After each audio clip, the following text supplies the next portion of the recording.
Welcome to the Northwest Sports Fanatics YouTube channel. I am your host, Orion. I got a great show for you here today between the Boston Red Sox and the Seattle Mariners. First pitch is going to be here in roughly 5 minutes, so let's cue up the music, take a look at the thumb, and let's get into the starting lineups. Happy Saturday, everyone.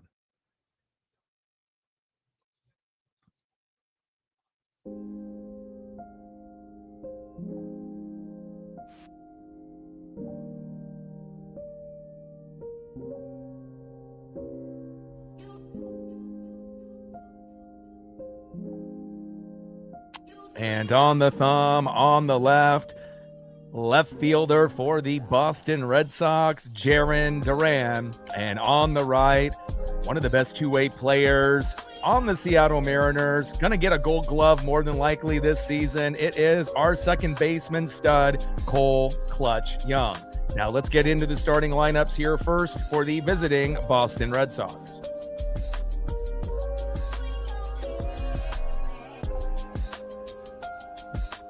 Leading off for the Red Sox, the former Brewer, second baseman Anthony Siegler.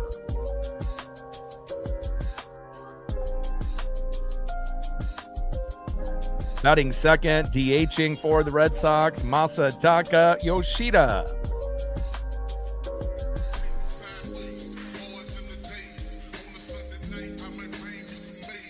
Batting third, playing right field, Wilyer Abreu.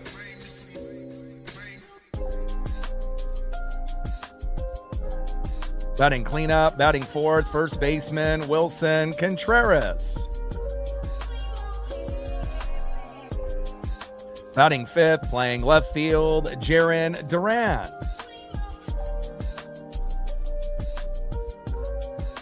Batting sixth, playing third base, Caleb Durbin.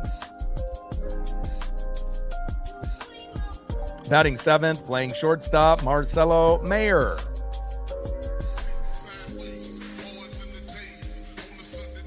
Batting eighth, catching today for the Red Sox, Carlos Narvaez.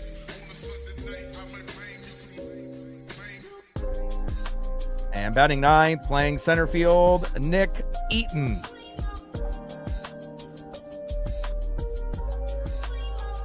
And on the mound with a 5-5 record, an ERA of 3.81, it is Connolly Early.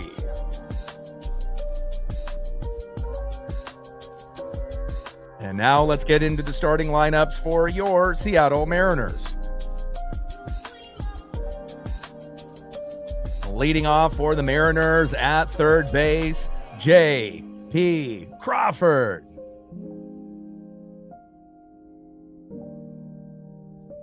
Batting second, catching today for Seattle, the big dumper, Cal Raleigh.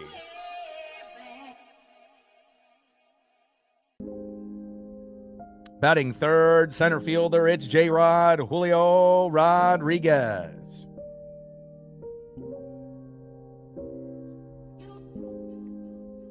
Batting cleanup, batting fourth, first baseman, it's Nails, Josh Naylor.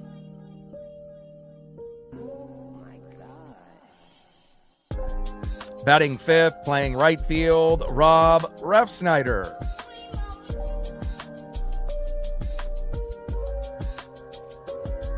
Batting sixth, playing second base, Cole Clutch Young.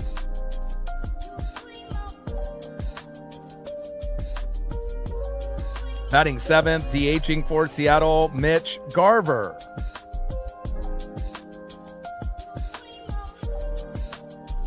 Batting eighth, playing left field, Connor Joe.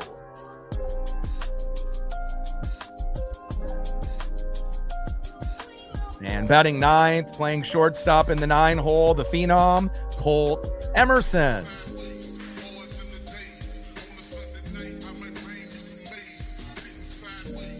And on the mound for the Mariners with 8 quality starts, second on the team with a 5-3 record, ERA of 3.28. Our second best starter besides Bryce Miller, it is Emerson Hancock.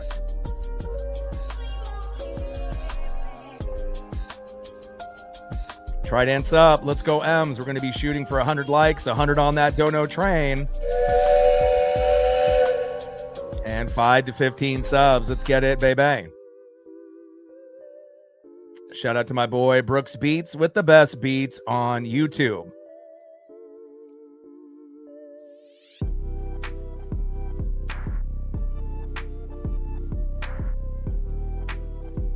Hope everyone is having a fantastic Saturday. Ox in the building, what's good? Logan in the building, what's good? Chris is in the building. Bash is getting us started off on a good foot. Appreciate you. $2 holla. 98 to go. Andrew's in the building. Daniel's in the building. And, again, I'm going to say things, keep it, 100 all the time, right? And, again, if we're going to be, a world, series contender, things got to be a little bit better than, what we've actually seen recently. And, again, with the lineup, obviously isn't that great. We definitely need to make some significant changes. And, we'll see where it goes here today. But Ref Snyder playing not ideal. Playing in right field obviously should be Victor Robles. Mitch Garver at DH, not what we want to see. And Connor Joe in left field after having a ball go over his head last night. What are we doing? And again, we hope that Dan Wilson will be able to, be on a better plane. And again, it might be a little challenging to start off this game as well. Let me see if I can adjust some of my settings here. Give me one sec.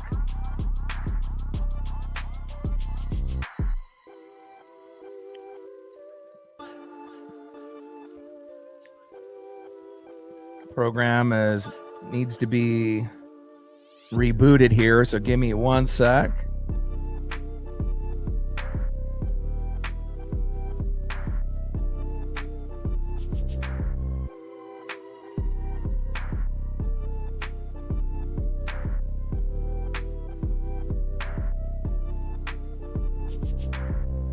All right. Hopefully things will be smoothed out as we go throughout the broadcast. Not really sure what's going on here.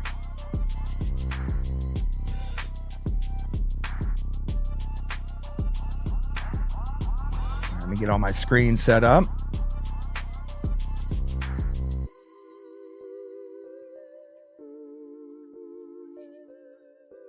And we're just getting ready for first pitch.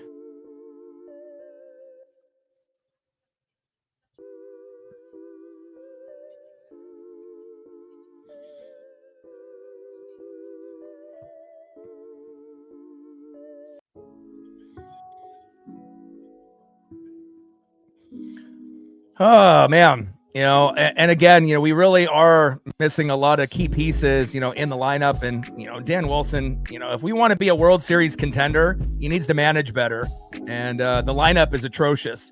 First pitch from Hancock to Siegler, fouls that one off low and away. 0-1 count. And, there should be no reason Rob Refsnyder is playing today or at all. And if we have right field open, have it be Victor Robles. Like, what are we doing? And then at DH, 0-1 pitch. Big swing and a miss there from Siegler. No balls and 2 strikes from Hancock to Siegler. Why the hell is Mitch Garver DHing? You could have had Miles Mastroboni. You could have had Johnny Pareda. Again, doesn't make any sense. And then Connor Joe in left. Really? The guy couldn't even catch a pop-up. It went over his head in left field yesterday. So we got 3, pretty much dud pieces. I think Garver might be the best one out of those 3. And we know Mitch isn't very good. So we really got to hope that the others will step up, the other 6, and we can get the job done. 1-2 pitch. And that is strike 3 looking. There we go, baby. Good start there for Emerson Hancock. 1 up and 1 down. Next up is Masataka Yoshida.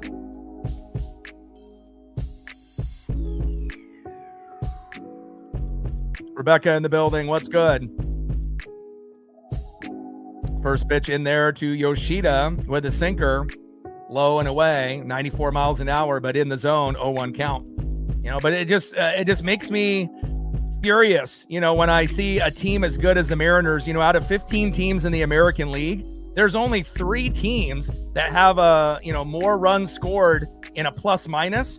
There's only 3, and it's the Yankees, the Mariners, number 2, and the Rays. And everyone else has scored less runs, and the opponents have scored more. And again, we know the American League is not very good this year, but we need to be better at managing this team. The splits, aren't working. And I don't really like the piggyback either, and again, I know our bullpen is really light, but, it's just crazy on how Dan Wilson manages this team. 1-1 pitch, high and away, 2 balls and 1 strike to Masataka Yoshida. 2-1 pitch, in there for a strike, high and away, 2 balls and 2 strikes from Hancock to Yoshida. But, again, there's a few pieces in the front office as well as our manager. They got to go. Again, they're not good enough to be able to give us what we need, and again, we just got to be able to stick with what we have for the time being, as he is popped up into right field. And that is 1 away. Rob Refsnyder there in right. But, Refsnyder in right, Joe in left. Are we kidding me? And Mitch Garver. I mean, the only reason Garver should be playing is if he's catching. There should be not any world that we live in that he plays as a DH. DHing is supposed to be for good players that can actually hit. Regardless if we're going against 3 lefties in a row, Dominic Canzone, should be playing every single day. But again, Dan, I feel like tries to be everybody's friend, kind of like Scott Service, and you're not going to make everybody happy in baseball. You got to be able to play the best lineup, and hopefully the other 6 will make up for Garver, Joe, and Refsnyder. 0-1 pitch, low and away, change up 87 miles an hour, 1 ball and 1 strike from Hancock to Abreu. And, even guys like Pareda that's in AAA and they designated for assignment and Mastroboni, those 2 would be even better. Like even having Johnny Pareda pinch hit makes more sense than Garver, right? And then Mastroboni can play multiple positions. Why is Joe and Refsnyder on the team and he's not? Doesn't make sense. Throw to first after that slow dribbler. And that is out number 3. At least Hancock was clean, and we got to be able to score some runs. Obviously, as we know, we went 7 scoreless. We didn't even get a hit, till towards the end of the game. So again, I like having JP Crawford, leading off. Rob Refsnyder should never lead off in anything in life. And again, let's see if we can get off to a good start, here in the bottom of the first inning. And again, we're going to go against a lefty tomorrow on Father's Day. So this is a must-win game. We have to be better. We have to get hits. We have to get RBIs. We have to bunt. And we have to get to 5 runs, 7 to 10 hits. And hopefully JP Crawford will set the tone with his patience in the box, as well as his hitting for power, as well as hitting for singles. Leading off, third baseman, JP Crawford. Batting second, big dumper catcher Cal Raleigh. We're still looking for that first home run in a Mariner uniform since you come back from the injury. Let's go, Cal. And batting third, giving us a little magic late last night. Let's see if it carries over today. The best center fielder in the game, it's J-Rod Julio Rodriguez. And on the mound for the Red Sox, 5-5 record, ERA of 3.81, Connolly early. And this will be the first time this season that we're going to be going against 3 consecutive lefty starters. And again, if you want to, try to be able to get more righty bats, you have to think there's better options, than Refsnyder, Garver, and Joe. And we already seen how, little of production we had yesterday. And again, we miss Randy. We miss Luke Raley. There's no doubt about that. We miss Brandon Donovan, but again, when you had other options, that would have been better, for this team. Johnny Pareda over Mitch Garver, Miles Mastroboni. I'll take him over Refsnyder and Joe any day of the week. It just feels like the front office, as well as the manager, they don't know what they're doing. And again, it's one thing if we're a bottom feeder team, then fine. Okay, we're stupid. We don't know what we're doing. But when we're actually a World Series contender, and we are going to be for the next few years, and we were last year, I expect a little bit more, And again, the front office is terrible. Dan Wilson is like Scott Service. They're just, too cautious. They play it way too conservative. And it feels like, they don't know what they're doing. And again, if, Fanatics, can call a better game and manage a team better than a professional, what does that say about our organization? First pitch is high and inside, 1-0 count. And I know I'm not the only one that feels like that. Refsnyder shouldn't be playing. He shouldn't even be on the team. He doesn't even deserve to be on our AAA squad. Fucking terrible, I don't care if he's a righty bat. He stinks. First pitch was high and inside there to JP Crawford, 1-0 count. 1-0 pitch, big swing and a miss right down the middle. Four-seam fastball, 95 miles an hour. 1 ball and 1 strike to JP Crawford. Yeah, I mean, there's only a few options. Brendan Donovan, when he's healthy, leadoff hitter. If he's injured, then J.P. Crawford or Cole Young. And then if you're going to go with another individual, maybe Colt Emerson, and that's it. No one else should be leading off. We know that Randy and Julio have done it before, but they're better deeper in the lineup. 1-1 pitch, high and inside. 2 balls and 1 strike from Early to Crawford.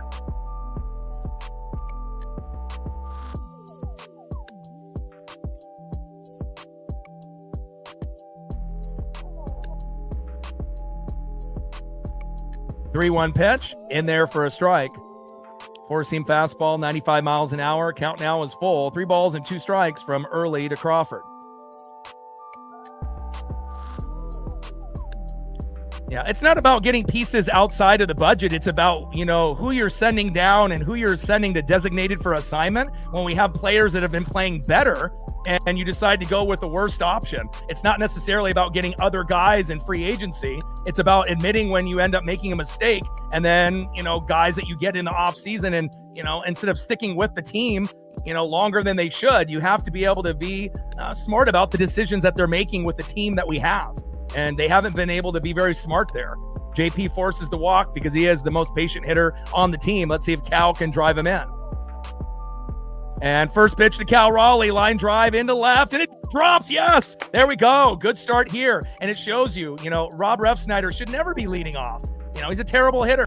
You need to have someone set the tone with a walk, potentially getting a single or a double, home run. Someone that you believe that can get us off to a good, start to the game. And JP gets walked, and look at that. First pitch to Cal Raleigh, a nice base knock right in front of Jaron Duran. And now we have runners at first and second with no outs. And it took us until almost the 7th, 8th inning before we got our first hit yesterday. So it shows the importance of having a good player, leading off. And it really does show me how much I appreciate J.P. Crawford, even though he had a lot of mistakes earlier, within the season defensively. But I really love his game in the box. And I do want him to be a part of this organization, moving forward, regardless if it's a role player or a backup, depending with Donnie's situation moving forward. And obviously with Colt Emerson playing short as the future, I get that, but JP is very valuable to this team. There's no doubt.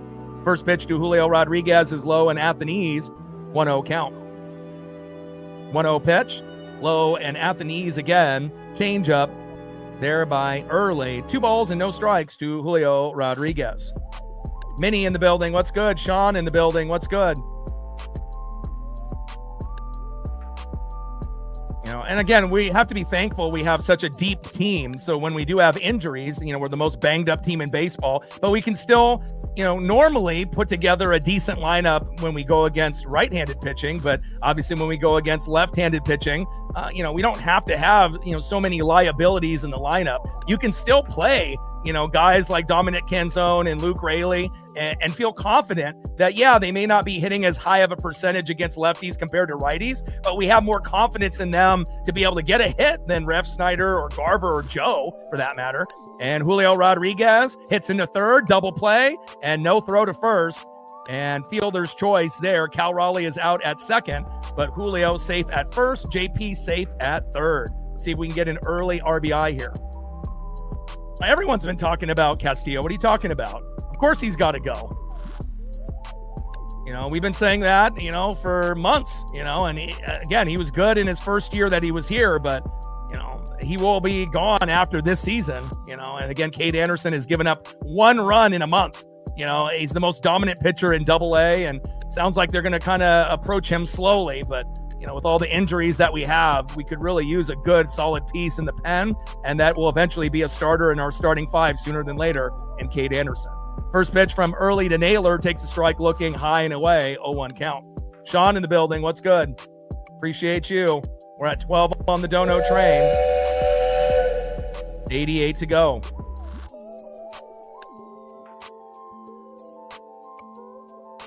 Oh, 1 pitch.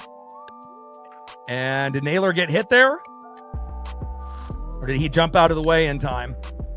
Let's take a look at the replay here in the Supermo. Ooh, looks like he jumps out of the way just in time. We don't want another injury. But again, Refsnyder is a worse version of Dylan Moore, and they hung on to him way too long last year. We should have had Leo Rivas called up months before then. Could have helped us win a few more games. You know, and I get it when there's certain guys that can play multiple positions, but you got to be able to play well, not just the fact that you can play or you're just a right-handed hitter, you know. And again, they messed up with Garver and Pareda. Pareda's the better catcher, you know, but obviously Garver's got more experience. But, you know, Masterboni is better than Joe, you know, or Rob Refsnyder. So to put him on assignment was stupid, you know. So it's not necessarily about more that we need to do in the off season. It's when we end up having the choices that are made and we have our core team, you know, that you end up sending down the wrong guy, you know, when you have a better option that's proven that they could be on the team and help us win more games. But the front office ends up going with the worst option more times than not just once, not just twice, but multiple times throughout the year. It's just maddening. And it's been like that for the last few years. 2-1 pitch, fouled off high and away. You know, I would rather even have Johnny Pareda as a, you know, DH than Mitch Garver. You have more confidence that Pareda can get a hit because he's a better hitter. You know, it's just like simple things. Masterboni is a better player than Joe or Rob Refsnyder any day of the week. You know, it's like if we can notice it as fans, how come the front office and the manager can't notice it? You know, just makes you kind of scratch your head. If we were a bottom feeder team, you know, so be it. But if you're a World Series contender, we expect a little bit more.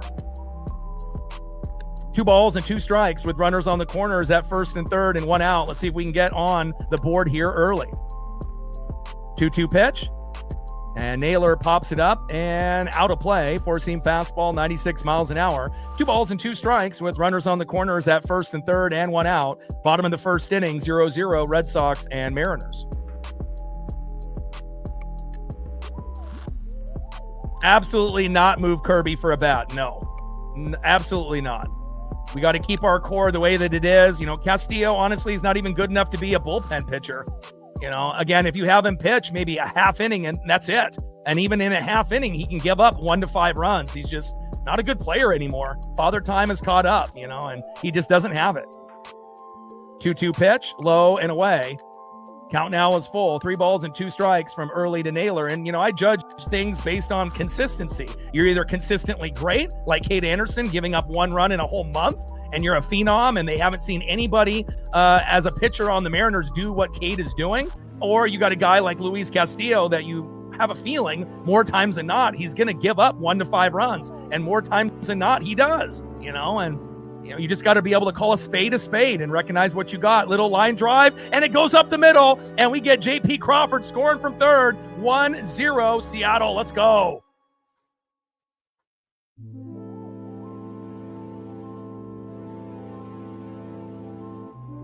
That's what I'm talking about. Naylor with a single to center. Crawford scoring. Julio to third. Now, just imagine if Rob Refsnyder was leading off.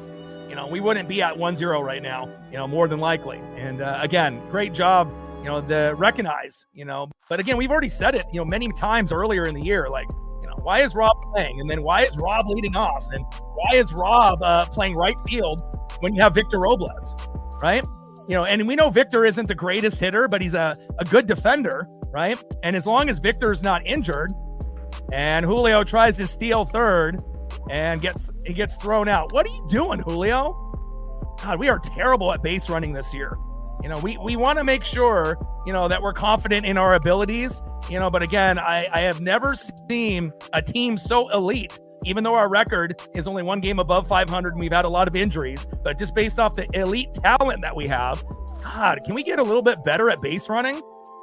I don't think I've seen us get thrown out like this in my entire life, and I've been watching for about 40 years. Ridiculous. 1-0 pitch, high and away. 2 balls and no strikes to Rob Refsnyder. And we know Rob, once in a blue moon, can get a single or a double or a home run, you know, but throw to first after the slow dribbler, and that is out number 3. But Rob's got a better chance of going 0-4 than really doing anything. I guess the best thing that you could hope for is him getting walked, him getting hit by a pitch, as Paisley's coming in to see what's going on here with the team. And, you know, again, maybe the best thing about Rob, I guess, is defense. You know, maybe in right field, he can rob a home run once in a while. But honestly, I'd rather have Victor Robles out there. And last time I checked, Victor Robles bats right-handed. So why is Refsnyder in over Victor? Make it make sense. End of the first inning, 1-0 Mariners. Great job there by Josh Naylor getting the job done. And again, we're going to definitely need JP, Cal Raleigh, Julio Rodriguez, Josh Naylor, Cole Clutch Young, and the phenom Colt Emerson to hold it down. I don't expect anything out of Ref Snyder, Garver, or Joe. And as long as 6 guys out of 9 can get the job done, we're going to win today and get the dub. All right, let's go to the top of the second inning and see who's up next here for the Red Sox. Next up for the Red Sox in the 4-hole, first baseman Wilson Contreras. Batting second, left fielder in the 5-hole, Jarren Duran. Batting third in the 6-hole, third baseman Caleb Durbin. Trident's up. Let's go M's. We're at 12 on the dono train, 88 to go, 71 subs to go to 24,400. I hope the base running will get better as the game goes on. And we gained another sub since the last commercial break. Appreciate you. 70 subs to go to 24,400. Shout out to our new subs, our female audience, as well as everyone watching in the United States, Canada, Mexico, South America, Asia, and beyond.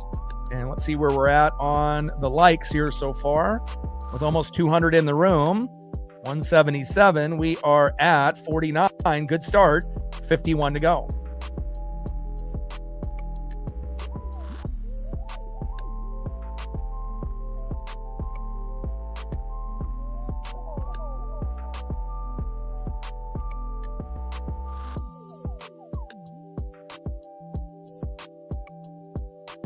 Let's go. The doggos are in the building. Squish Bean, Ricky, and Boops.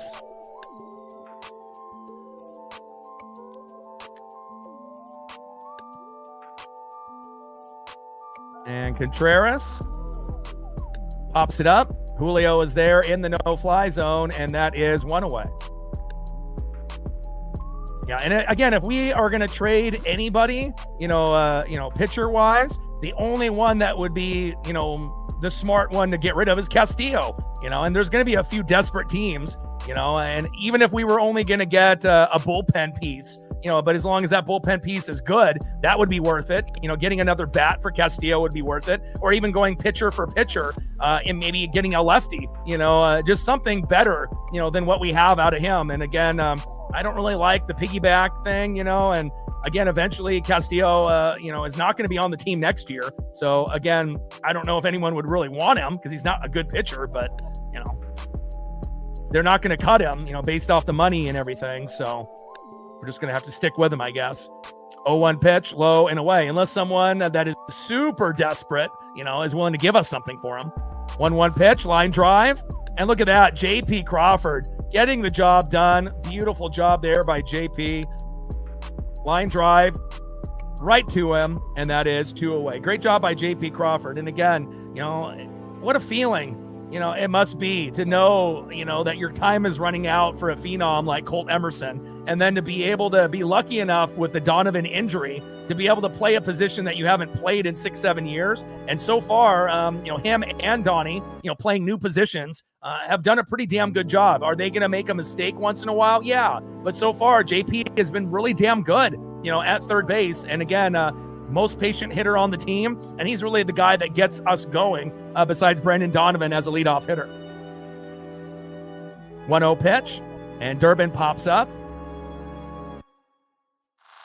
And Naylor is there. Got to have better communication. Had Naylor, Young, and Ref Snyder there all trying to collapse to that ball, and that is out number 3. Good defense here early on, and let's see if we can pour on a few more runs here early against the Red Sox.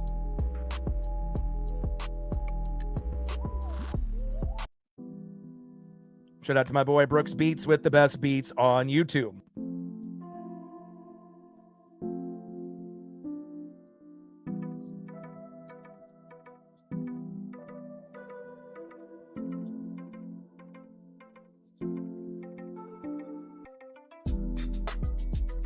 Next up, in the 6-hole, second baseman that's going to win a Gold Glove this year has saved the most runs out of any second baseman in baseball. Believe it or not, Cole Clutch Young. What a great player. Batting second at DH. Why? In the 7-hole, Mitch Garver. And again, every once in a blue moon, Garver will get a home run like this photo, or a single, or an RBI. Let's hope today is that day.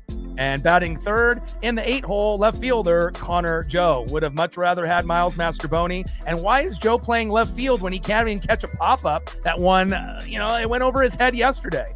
Again, hopefully he'll be able to make a play in left field if it comes to him. And we know Joe's got power, but just really hasn't been a very good hitter. Slightly better than Refsnyder, but not by much. Just got to hope for the best with those weak links. Let's go to the bottom of the second inning, 1-0 Seattle. 70 subs to go to 24,400. We just hit 6.1 million views a few days back. Our next goal will be 7 million views on the channel, and we got our single highest donation, $1,500, by Odin's son a few days back as well. Shout out to Odin. And we're at 12 on the dono train, 88 to go. And let's see where we're at on the likes as we approach the bottom of the second inning. We are at 60. Good start. 40 more to 100.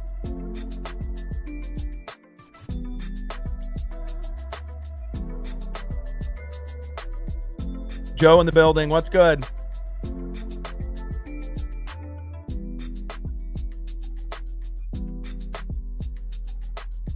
This will be the first time all year we're going to be going against 3 lefty starters, and we got our ass kicked yesterday. And again, the players that we all know and love have to be better. The guys that we love, the Julios, the Cows, and obviously the young guns, the phenoms, Cole Young and Colt Emerson, and then obviously JP Crawford and Naylor got to do their job, and they have early so far. 1-1 pitch, high and inside, 2 balls, strike to Cole Clutch Young. Come on, Cole.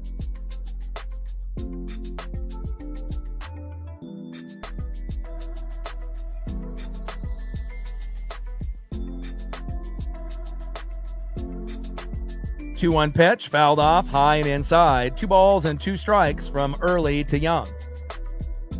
Bottom of the second inning, 1-0 Mariners, and I'm happy that we were able to get, a hit before the 7th inning. That was really depressing yesterday. And again, we know Suarez was pitching a gem, but again, Bryce Miller should never piggyback with anyone. If he's our number one, he should be excluded. Let him pitch the whole game, and he could have still pitched the whole game, and we still could have lost 1-0, but I think that would have been better off than what happened yesterday. And we did get that late home run, by Julio and whatnot, but Castillo is just absolutely terrible, and again, Mooney has slightly gotten better. Gilbert has gotten a little bit better.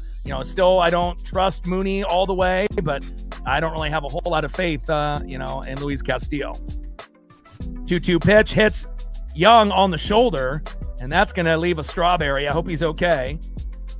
And Cole Young to first. Let's make him pay for hitting us. And let's see if we can get a little bit of that Soto mojo and that Mariner magic. Let's see if we can get a big single, double, or a unexpected home run here out of Mitch Garver. And it's not like Mitch hasn't won a game for us in the past. And again, Refsnyder and Joe are terrible, but Garver is more, maybe not terrible. He's more on the kind of the bad level. Johnny Pareda would have been a much better option to keep on the team. But again, as we go into next year, I assume Castillo will not be on the team. Garver will not be on the team. And hopefully they're smart enough to have Pareda instead of Garver. And again, JP Crawford definitely deserves to be on this team. Again, I don't want to see JP leave. With all the injuries that we have, even if he's a role player, he's a good player, and he's proven it, within the last few years. First pitch to Garver, low and at the knees, 1-0 count. And if we can get one hit, out of Garver and a walk, same thing out of Joe and Refsnyder, I would say that's probably a pretty damn good day. As long as we don't have all 3 players, Refsnyder, Garver, and Joe, go 0 for 12. Hopefully they can get on at least with a hit by a pitch or a walk or something. 1-0 pitch from Early. Big swing and a miss right down the middle. 1 ball and 1 strike from Early to Garver. 1-1 pitch. Big swing and a miss, low and at the knees. Come on, Mitch, be patient. 1 ball and 2 strikes from Early to Garver.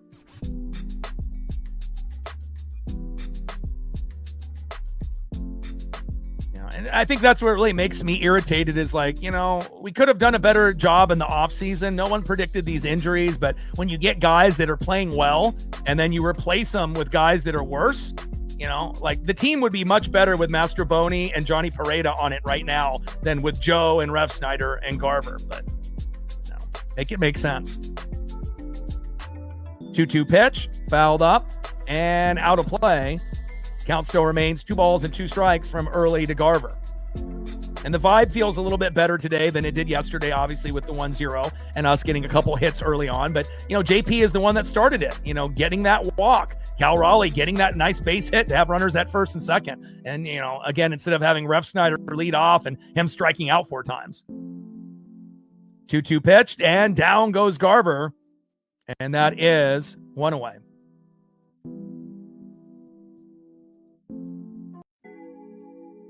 Garver striking out looking, and that was kind of a common theme against Suarez yesterday, even for our good players. All right, next up is Connor Joe. And again, maybe drop a bunt down, Joe. If you want to be effective, help, get us in scoring position here. Throw to first. And Young is safe.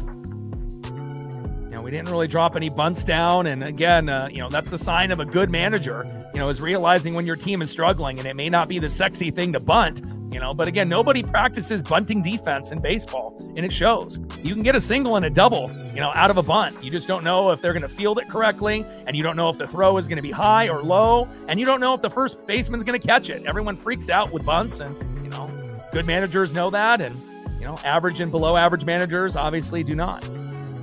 First pitch is high and away, 1-0 count.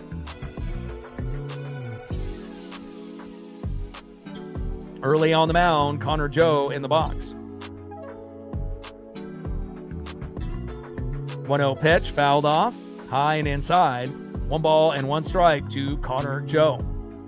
And I wish the organization in the front office with DePoto and, Wilson and company would, just admit when they made a mistake. It's like certain guys you sign in the offseason, you have hopes that it'll work out. But just because you were good on one team doesn't mean you're going to be good on ours, especially when T-Mobile is the hardest park to hit at. So just because you were good, in Boston, Refsnyder, doesn't mean you're going to be good here. Red Sox challenge, and the call is overturned. 1 ball and 2 strikes instead of 2 balls and 1 strike to Connor Joe. Drop the bunt down, Joe. Too late now, though, with a 1-2 count. 1-2 pitch, little dribbler up the middle. Throw to first, and not in time. They went for the double play, got the fielder's choice. Young is out at second. Joe safe at first, and that is 2 away. Or 1 away, excuse me.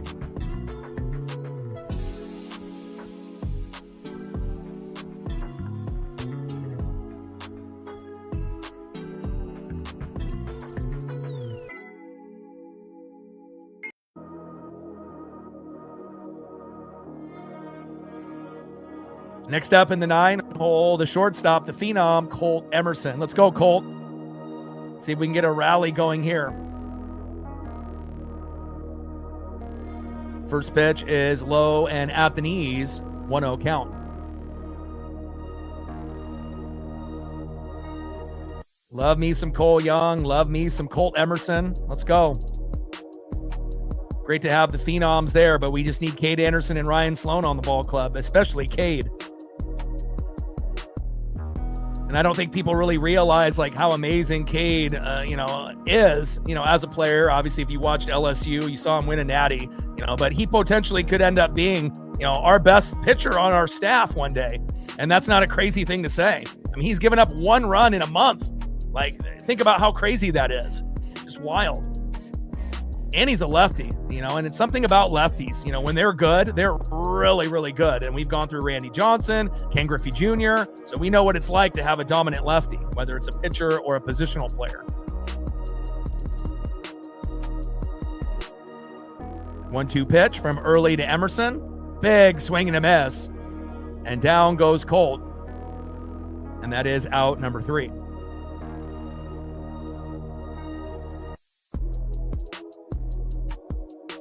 Could have been a little bit better if we would have had Joe maybe bunt and get that runner over, Cole Young, but at least we didn't get a double play, I guess. End of the second inning, 1-0 Seattle. Shout out to my boy Brooks Beats with the best beats on YouTube. Sodomo, Joe Mariner Moose, we need all the help that we can get.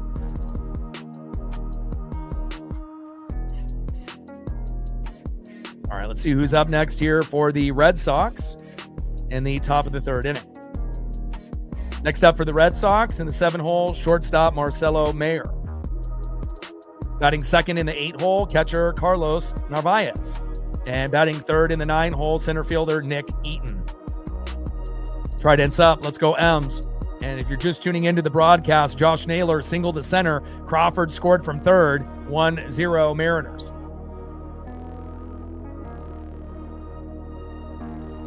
Tridents up, let's go M's.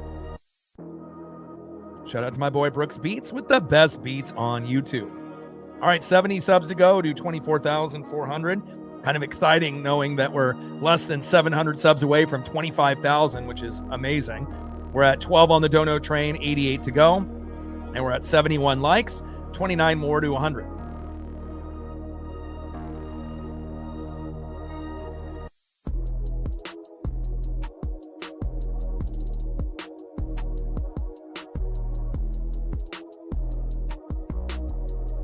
Emerson Hancock with 8 quality starts with a 5-3 record, ERA of 3.28. His last start, he got roughed up by the Nats, but overall, he's been fantastic and is kind of swapped with Logan Gilbert. We know normally Logan Gilbert, George Kirby, and Brian Wu are the top 3, and obviously now you got Hancock and Miller at the top. And again, Wu right now probably at number 2 or number 3, starting to get back on track. And I still have confidence in Logan Gilbert, but again, really the only one that I don't believe in is Castillo. And, we just got to be able to deal with what we have with him. And, again, if you can't really trust the guy as a starter and you can't trust him as a bullpen, then you may need to think about reevaluating your pitchers.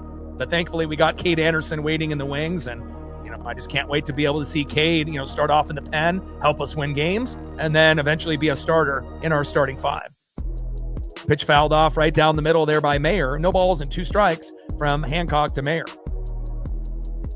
And it's nice to have Cal back calling the game instead of the pitchers calling their own pitches like they did with Pareda and Garver. Definitely having someone that is a star like Cal being able to help out defensively, offensively, and as a second manager on the field with the leadership. It's fantastic to have Cal back. 1-2 pitch. High and away. 2 balls and 2 strikes from Hancock to Mayer. Top of the third inning, 1-0 Seattle. Tridents up. Let's go M's. 1-2 pitch. High and away. 2 balls and 2 strikes to Marcelo Mayer. 2-2 pitch. Low and at the knees. Gets a little bit behind there.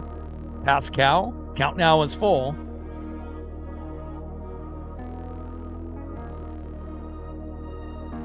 3 balls and 2 strikes to Marcelo Mayer. 3-2 pitch. Hard hit ball towards third and foul.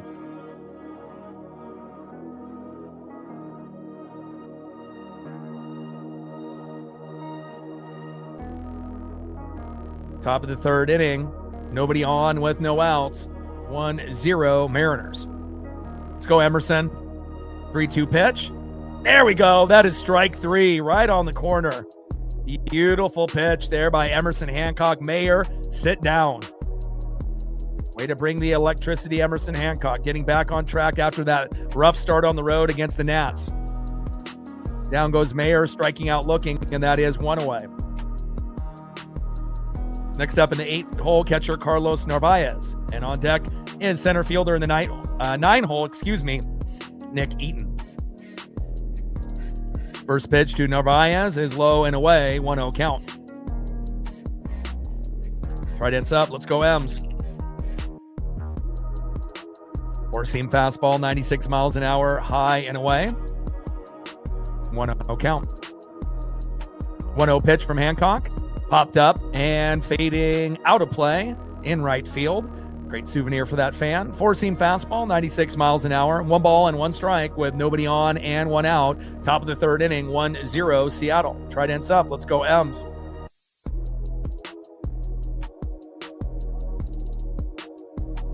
One pitch. Popped up and out of play. Yeah, it's the first time that we've had that situation. And hopefully it will be the last time that, we have that situation. But also, how many teams got 3 lefty starters? Not many. Unless they're pulling someone from like AAA or, there's an injury or whatnot. So They knew exactly what they were doing having 3 lefties against us, but I still feel we can win today and tomorrow. 1-2 pitch, and got him. Let's go. Narvaez, sit down. Hancock getting back to true form. And again, having Cal Raleigh behind the plate makes a huge difference for our pitchers. That's 2 up and 2 down. Next up in the 9-hole, center fielder Nick Eaton. And also, we're having 3 players that didn't play yesterday that are playing today. Siegler, Yoshida, and Eaton. So I think that will help us as well, considering that we have Joe and Rev Snyder and Garver. So they kind of cancel out, so to speak. First pitch in there to Eaton is a ball, 1-0 count.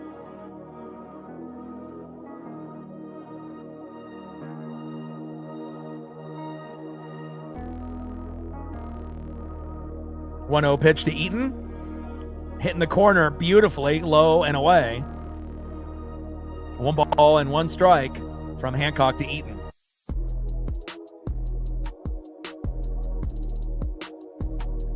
Top of the 3rd inning, 1-0 Mariners. Trident's up. 1-1 pitch. Big swing and a miss. He ripped that one. He was going for the moon. Great pitch there by Emerson Hancock. 1 ball and 2 strikes with nobody on and 2 outs. Top of the 3rd, 1-0 Mariners. Much different type of vibe today compared to yesterday. There's no doubt about that. Beautiful sinker there. 1-2 pitch. Big swing and a miss. 4-seam fastball right down the middle. Sit down. 3 up and 3 down.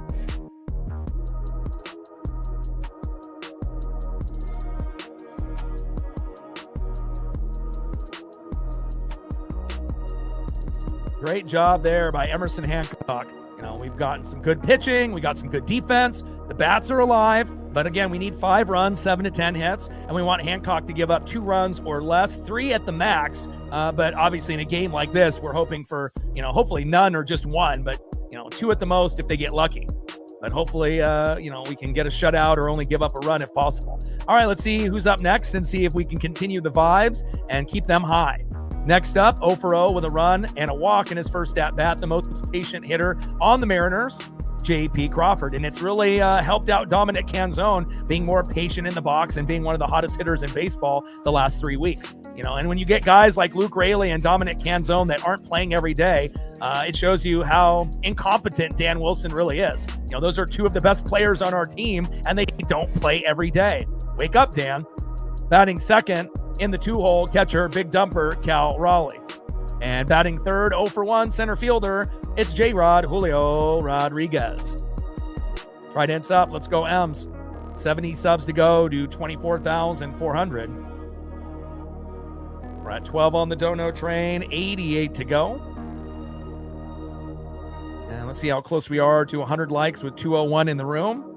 Should be getting close now. We're at 78, 22 more to get to 100.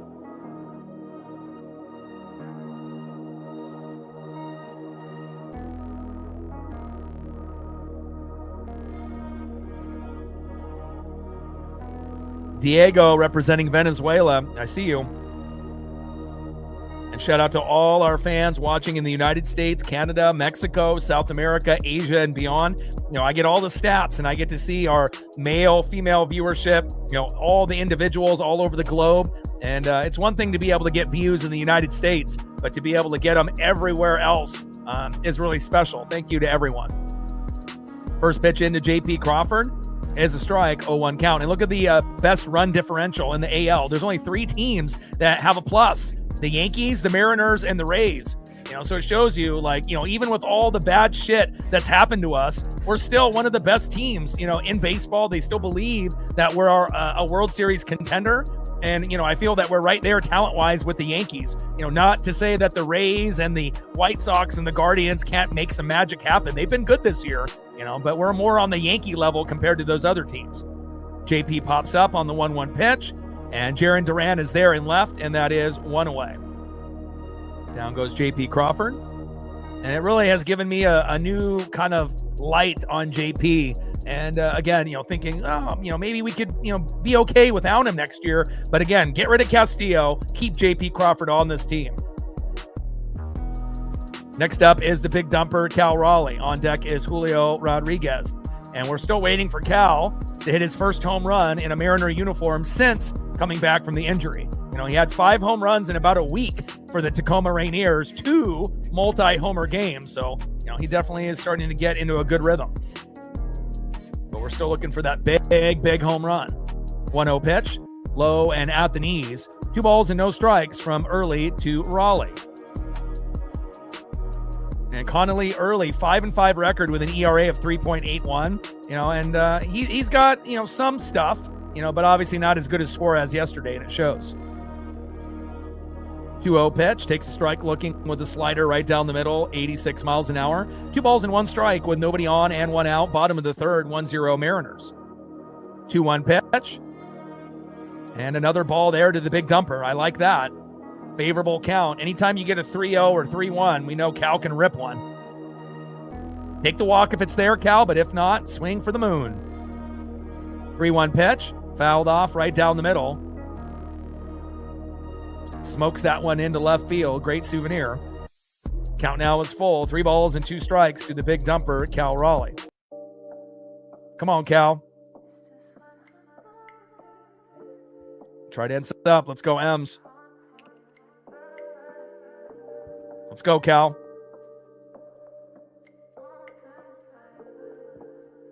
I got the Cal jersey on today. Let's go. 3-2 pitch.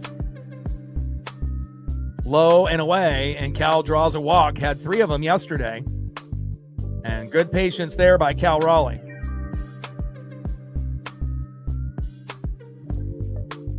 So we got Cal at first with 1 out. Let's see if Julio Rodriguez can give us a little bit of that magic. Single, double, triple, home run. We know Julio can do it. On deck will be Josh Naylor. And Naylor has definitely gotten the party started for us lately within the last few games, and hopefully he'll be able to continue his hot streak. Throw to first. Weak throw to first. And Cal is safe. And I will be live streaming for Father's Day tomorrow. I'm going to see my dad. We're going to go for breakfast in the morning at like 9 a.m. But I've already made the thumbnail in advance. And I will be live tomorrow at 1 o'clock Pacific. And I feel pretty good that we can get that dub tomorrow on Father's Day as well. First pitch is high and inside, 4-seam fastball, 94 miles an hour, 1-0 count. Early on the mound, Rodriguez in the box. 1-0 pitch to Julio, high and inside. Good eye and good take there by Julio, and this is the first year in 5 years that we've actually seen Julio be, kind of a mature hitter in the box. That was really the only knock on Julio. He's a great defender. Obviously, running the bags, he hasn't been very good, but you could say that for the whole team this year. But as far as in the box, he's been much better overall. 2-0 pitch popped up, and that is 2 away. And we've been pretty good with 2-out rallies in the last month. Let's see if we can get another 2-out rally going. Next up in the 4-hole, first baseman, it's Nails, Josh Naylor. Let's go, Josh.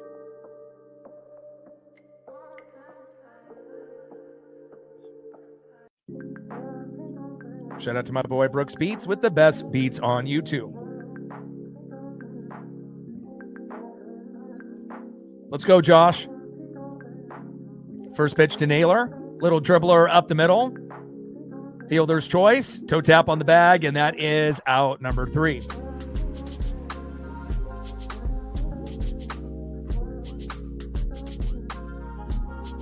End of the third inning, 1-0 Mariners.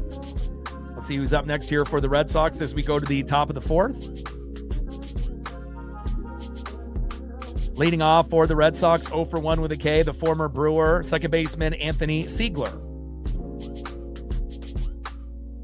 Batting second, 0 for 1, DHing today, Masataka Yoshida. And batting third, 0 for 1, right fielder Wilyer Abreu. And on the mound for the Mariners, 5-3 record coming in with an ERA of 3.28, 8 quality starts. That's second on the team, Emerson Hancock. Now let's look at the numbers for both. We usually do that around the halfway point and a little bit before. 3 innings pitched, no hits, no earned runs, no walks, which is a key stat. 4 Ks, 33 pitches, 22 strikes with a 3.16 ERA. I love it. And Connolly Early, 3 innings pitched, 2 hits, 1 earned run, 2 walks, 2 Ks, 53 pitches, 28 strikes. So he's got almost 20 more pitches. I like that. 3.78 ERA. So more than likely, he'll be out, by the 6th. And if that's the case, maybe even the 5th, depending if we can rough him up. And again, hopefully they'll bring in a righty, and then we'll start to really rake. So far, so good for Hancock with a no-hitter. Tridents up. Let's go M's. 50th year anniversary for the Seattle Mariners, 40 plus years on the radio. He's retiring after the season, so we dedicate every stream on the Northwest Sports Fanatics to this legend and icon, Rick Riz. I love you. Tridents up. Let's go M's. 70 subs to go to 24,400. We're at 12 on the dono train, 88 to go. And let's see how close we are to 100 likes here as we approach the top of the 4th inning. All right, we're almost there. We're at 87. If we can get 13 people to hit the like button out of 198, we'll be there. Let's go.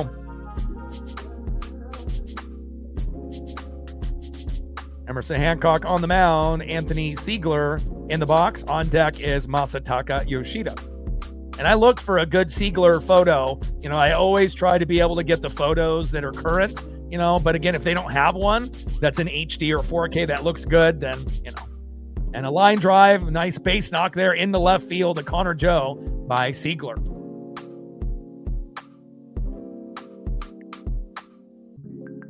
Next up, in the 2-hole, DHing Masataka Yoshida.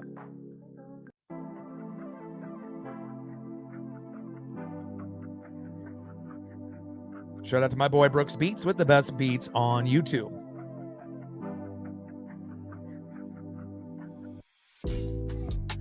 First pitch in there for a strike to Yoshida, 0-1 count.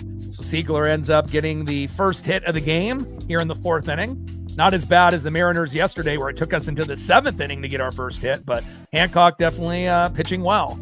And we should have let Bryce Miller, go all the way instead of piggybacking with Castillo. He definitely does not deserve that. 0-1 pitch, big swing and a miss, low and at the knees. No balls and 2 strikes from Hancock to Yoshida. Tridents up. Let's go M's.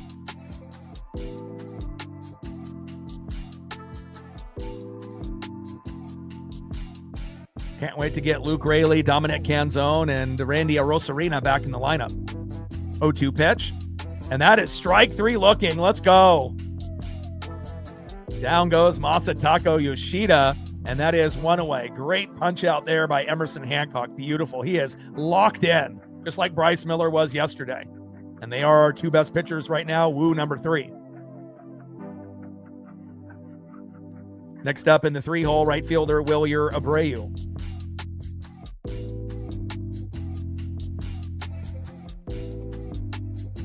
First pitch is low and at the knees to Abreu, 1-0 count. 273 average, 8 homers, and 34 ribbies for Abreu in 2026. Top of the 4th, 1-0 Seattle with a runner at first and 1 out. Let's see if we can get a double play. Wild pitch to first. And Abreu does not get a chance to go to second base. Got to be careful when you end up throwing to first there. Hancock with kind of a quick turn. The throw was a little wild there. Luckily, it ended up not going into the backstop. It actually ended up hitting first base ump there in the leg. We got lucky. Otherwise, that would have been a runner at second base, not at first. 1-0 pitch, low and away. 2 balls and no strikes from Hancock to Abreu.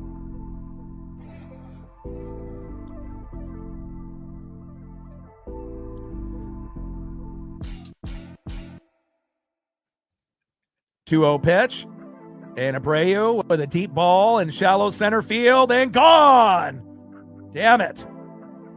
And Emerson Hancock gives up a home run there to Wilyer Abreu, and just like that, 2-1 Red Sox. Now, that has to be the only runs that Hancock gives up, and I think that there's a good chance that could happen, but we need it to happen.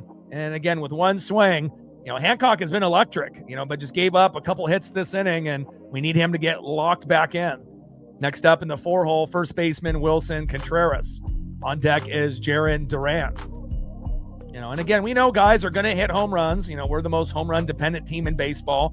And again, we didn't have to wait to the 7th inning to get our first hit, let alone our first run. But again, we're going to need to get to 5 runs, 7 to 10 hits, more than likely to win this game. And that's the goal pretty much for every game. You want your pitchers to give up 2 runs or less, 3 at the max, just because you don't really know who's going to be coming into the bullpen. So first pitch from Hancock to Contreras, takes a strike looking right down the middle. 4-seam fastball, 98 miles an hour, 0-1 count. 0-1 pitch, takes another strike looking right down the middle. No balls and 2 strikes to Wilson Contreras.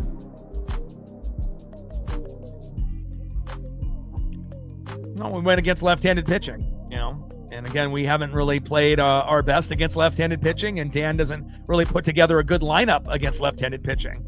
Big swing and a miss, and down goes Contreras, their best player this year besides Jarren Duran, and that is 2 away. There we go. And next up is Jarren Duran. Great to see Ichiro still with the team and helping the other guys, practice. And Ichiro still out there. And, think about how many players that have retired, that, don't really affiliate themselves with the team that much, let alone still wear the jersey and get out there with the team. That really shows you how much Ichiro loves, this game. Hell, we would be better off if Ichiro is the manager of the Mariners. Little dribbler up the middle. Back to Hancock. Under the hand throw to Naylor. Toe tap on the bag. And that is out number 3. All right, it's time to tie the game up or take the lead. And let's see if we can do it here in the bottom of the 4th. Abreu with a 2-run jack there on Emerson Hancock. And again, he had a no-hitter going into that inning, but gave up a base knock to Siegler. And then Abreu ended up getting that big home run. But again, still feel that we can win this game. And not only that, win the series. All right, let's see who's up next here for the Mariners.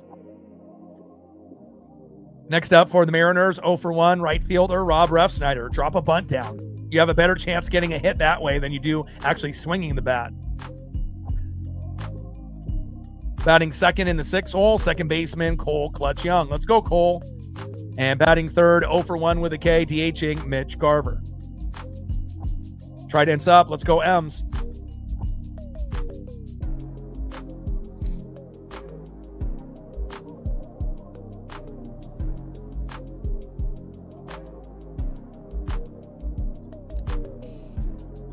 Go to the bottom of the 4th inning, 2-1 Red Sox. All right, we're almost at 100 likes. We're at 98. We need 2 more, and then we're there.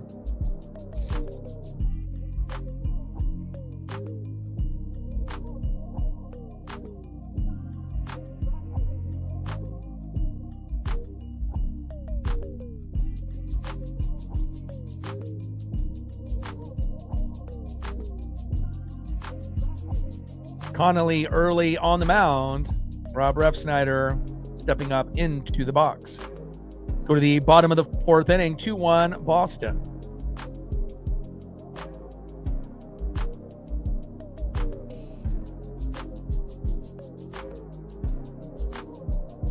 We're at 12 on the Dono train, 88 to go. We need some of that Soto mojo and that Mariner magic, and thank you for hitting that like button. Now we're at 102. 98 to 200. Thank you so much. Shout out to our female audience, our new subs, as well as everyone watching from the United States, Canada, Mexico, South America, Asia, and beyond. First pitch to Refsnyder, little slow dribbler up the middle, throw back to first, and that is 1 away. Just a wasted spot on the roster. Can't hit. I guess a decent defender, but, there's a lot of players that are better than Rob. He is by far the worst player on the team. And even though Dylan Moore was bad, I'd rather have Dylan Moore than Rob Refsnyder. And Dylan was terrible last year. Next up is Cole Clutch Young. And hopefully they switch to a righty and we can get, Dominic Canzone in for Refsnyder before this game is over. Rob only deserves 2 at-bats when he plays. And if he doesn't get a hit or a walk in those first 2 at-bats, that's it, But I guess for the time being, we're going to have to stick with Rob and Castillo and Garver for this season. And Joe. But I don't assume that those guys will be on the team next year. 0-1 pitch, fouled off. Right down the middle. No balls and 2 strikes from early to Young.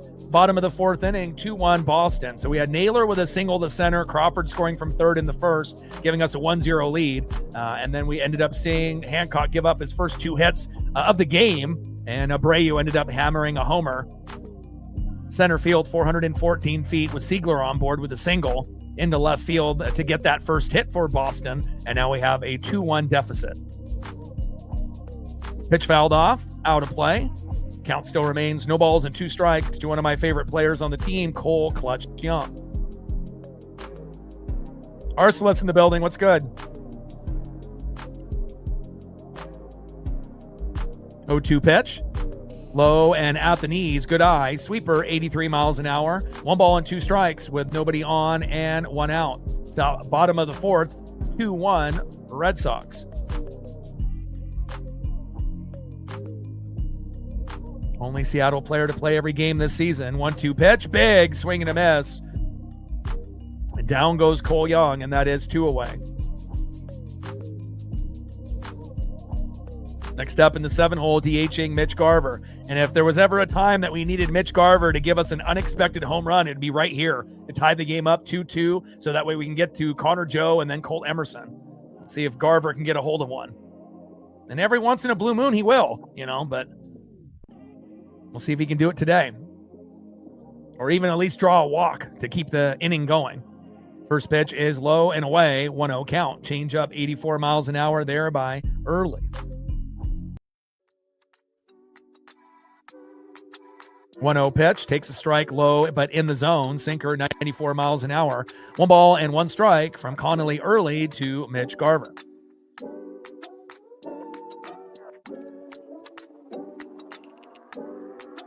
One pitch, big swing and a miss.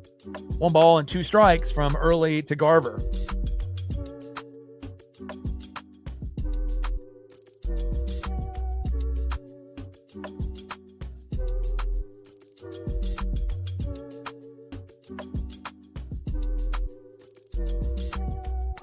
One-two pitch, high and away. 2 balls and 2 strikes from Early to Garver.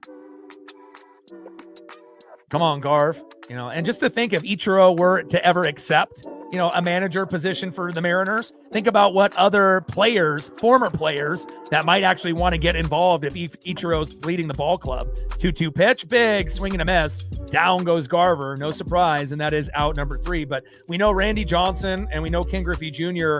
are full-time, obviously fathers on top of full-time photographers.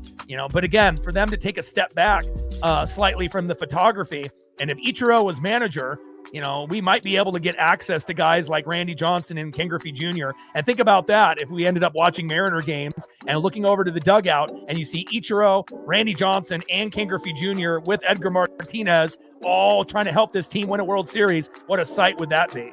It'd be incredible. It might be the thing to actually get us over the top. Let's go to the top of the 5th inning and see who's up next here for Boston.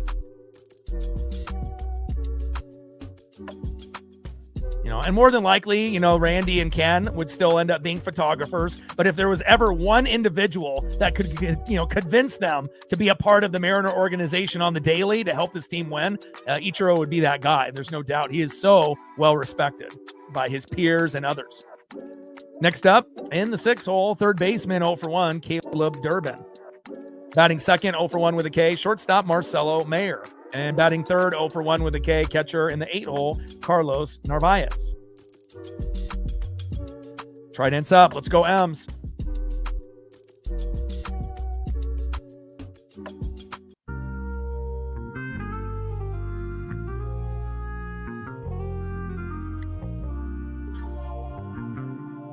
$70 subs to go to 24,400. 70 to go. 12 on the dono train, 88 to go.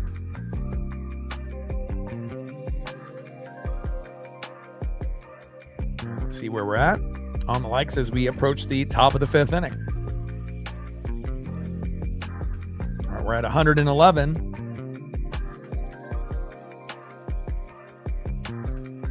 $89 to 200.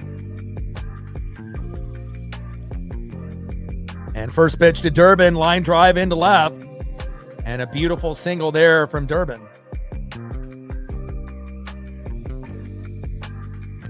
Next up is Marcelo Mayer.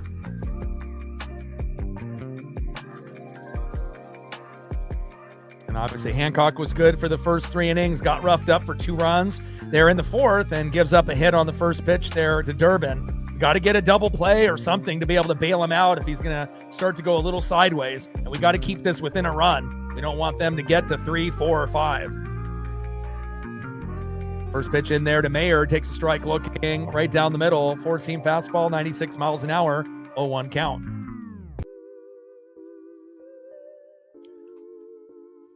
Shout out to my boy Brooks Beats with the best beats on YouTube. 0-1 pitch from Hancock, low and away. Change up missing there by Emerson. 86 miles an hour, low and away. 1 ball and 1 strike with a runner at first and no outs. Top of the 5th, 2-1 Boston.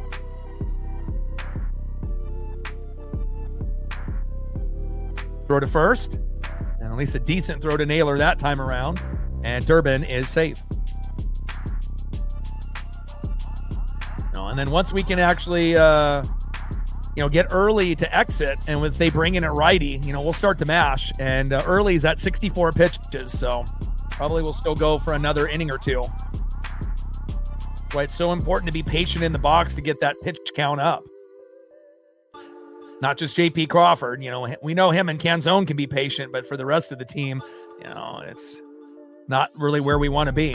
1-1 pitch, fouled off, high and away. 1 ball and 2 strikes to Marcelo Mayer. 1-2 pitch, little dribbler up the middle. Give me a double play. Give it to me. Throw to first. Got him. Let's go.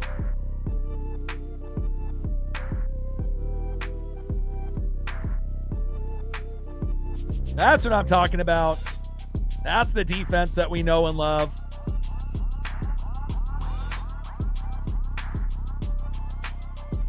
Great defense there. Look at that play by J.P. Crawford. Unbelievable. Cole Young right there to Josh Naylor. Beautiful. Great double play there by the Mariners. And that is 2 away. And I love home runs, and I love, double plays, and, defense is my thing. And again, great job there by the Mariners. Great job there by J.P. Crawford. Hasn't missed a beat playing third base. Beautiful. First pitch is high and inside. 1-0 count. Mariners challenge and lose the challenge there. Call is confirmed. It is a ball. Top of the 5th, 2-1 Boston. Hancock on the mound. Carlos Narvaez in the box. 1-0 pitch. Takes a big swing and a miss. High and away. 4-seam fastball, 97 miles an hour. 1 ball and 1 strike with nobody on and 2 outs. Hancock on the mound. Carlos Narvaez in the box. Beautiful double play. It's great to be able to see, Naylor at first, someone that we can trust offensively and defensively. Cole Young at second, Emerson at short, JP at third. It's just beautiful. 2-1 pitch, hard hit ball. Pass Connor Joe. Jesus Christ. Get Joe out of there. I mean, the guy can't play left field, let alone center or right field. He already had a ball go over his head yesterday. Get his ass out of there. Sending Miles Mastroboni to designated for assignment. Joe ain't it. Just like Ref Snyder. Both are terrible. Jesus Christ, Joe. And an easy play for Joe, and he can't even close his mid in time. Unbelievable. Get his ass out of there. Terrible. Fucking booty cheeks. That should have been out number 3, and then another error for the Mariners. Ridiculous. Sick and tired of Connor Joe. Sick and tired of Rob Ref Snyder. Sick and tired of Mitch Garver. Get their asses out of there. I mean, it's worse enough when you can't hit, and then on top of that, if you can't fucking defend. First pitch, big swing and a miss there by Eaton. 0-1 count.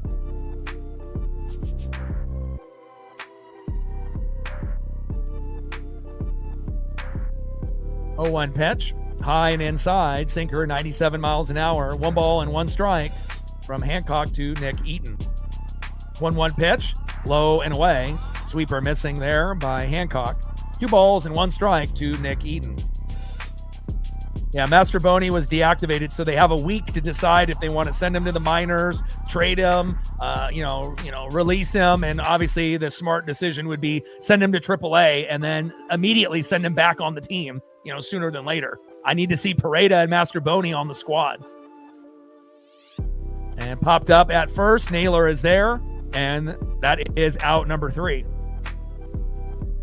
Beautiful double play, JP Cole Young to Josh Naylor. But again, Connor Joe can't hit and he can't defend. But again, Pareda and Masterboni deserve to be on the team. Hell, even Ryan Bliss deserves a chance to be on this team more, than Connor Joe or Rob Refsnyder. And we know Ryan Bliss is more of a, AAA player. We know Leo Ribas couldn't cut it and whatnot, but again, it's like if you can't hit and then you can't defend, why are you on the team? There's plenty of other guys that have been playing well, that we could throw out there. And, it just makes you scratch your head. Masterboni literally can play every position except for pitcher and catcher. Why would you want to let a guy like that go? And I know, Bliss, if he didn't play in those first couple games against Baltimore in Baltimore, we wouldn't have won those games. And then to, have Masterboni take his spot, it's understood because Masterboni could, have a little bit more positional depth and whatnot. But, that's why this front office and, with DePoto and Dan Wilson, if we're a bottom feeder team, okay, you want to be dumb. But when you're a World Series contender, make it make sense. All right, let's see who's up next here for the Mariners. Here as we go to the bottom of the 5th, we need to try to tie this game up or take the lead. Next up for the Mariners, 0 for 1. Left fielder Connor Joe has already made 2 mistakes in 2 games. Bring Masterboni back to the team. Get rid of fucking Connor Joe. Terrible. Batting second, 0 for 1 with a K, shortstop Colt Emerson. Let's go, Colt. And batting third, 0 for 1 with a run and a base on ball, third baseman J.P. Crawford. But again, we need Luke Raley playing every day. We need Dominic Canzone playing every day. And obviously when Randy gets healthy, we need him in there, and I get it. It's a long season, but again, other teams aren't going to go with shit players, just because a left-handed pitcher is there. It's one thing if you want to try it out, but then if it doesn't work, you have to adjust. You just can't do the same shit over and over and think that you're going to get a different result. Let's see if Connor Joe can do something here.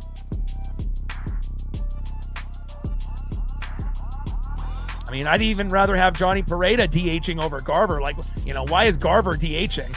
I thought DHing is for guys that actually can hit, especially when we've had one of the best DHs of all time, Edgar Martinez. We know what a DH is supposed to do. And normally we go for like big, home run hitter, big strikeout guys, like the Mike Fords and the Carlos Santanas and the Jared Vogelbacks. That's what we used to do. And then we finally found one of our best DHs probably since Edgar Martinez and Dominic Canzone, and they're not smart enough to fucking play him every day. It's ridiculous. 1-1 pitch in there for a strike. 1 ball and 1 strike to Connor Joe. 1-1 pitch and another strike right down the middle, 4-seam fastball, 93 miles an hour by Early. 1 ball and 2 strikes to Connor Joe. 1-2 pitch, check swing, and he goes around, and that is 1 away. But I better see Connor Joe, deactivated or sent to AAA and bring Masterboni back to the team tomorrow. Again, it's one thing if you can't hit, but if you're making errors and you can't even catch a pop-up, we know Randy is a liability on ground balls sometimes, but if it's a pop-up and you can't even get it with your mitt, obviously you shouldn't be on this team.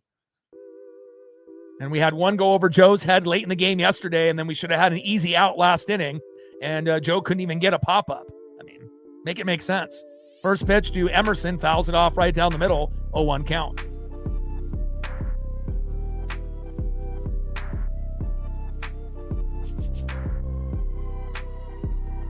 Oh, 1 pitch, low and away. 1 ball and 1 strike from Early to Emerson. And again, it's not just, fanatics that understand this concept. Like, when the Mariners are on like Twitter/X and then they do their lineup. And if you look at the comments below, even like novices and people that are kind of newer to the Mariners in baseball, even they know that Refsnyder and Joe are garbage. So 1-1 pitch, big swing and a miss. It's like, you don't got to be a rocket scientist to realize who's good on this team and who fucking isn't. 1-1 pitch, big swing and a miss, high and inside. 1 ball and 2 strikes to Colt Emerson. Come on, Colt. Early's at 71 pitches. We need to get him out of there.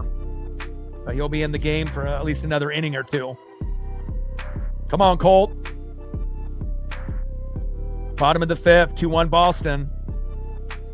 1-2 pitch from Early to Emerson. Come on, Colt. 1-2 pitch, big swing and a miss. Batting helmet flies off, and that is 2 away.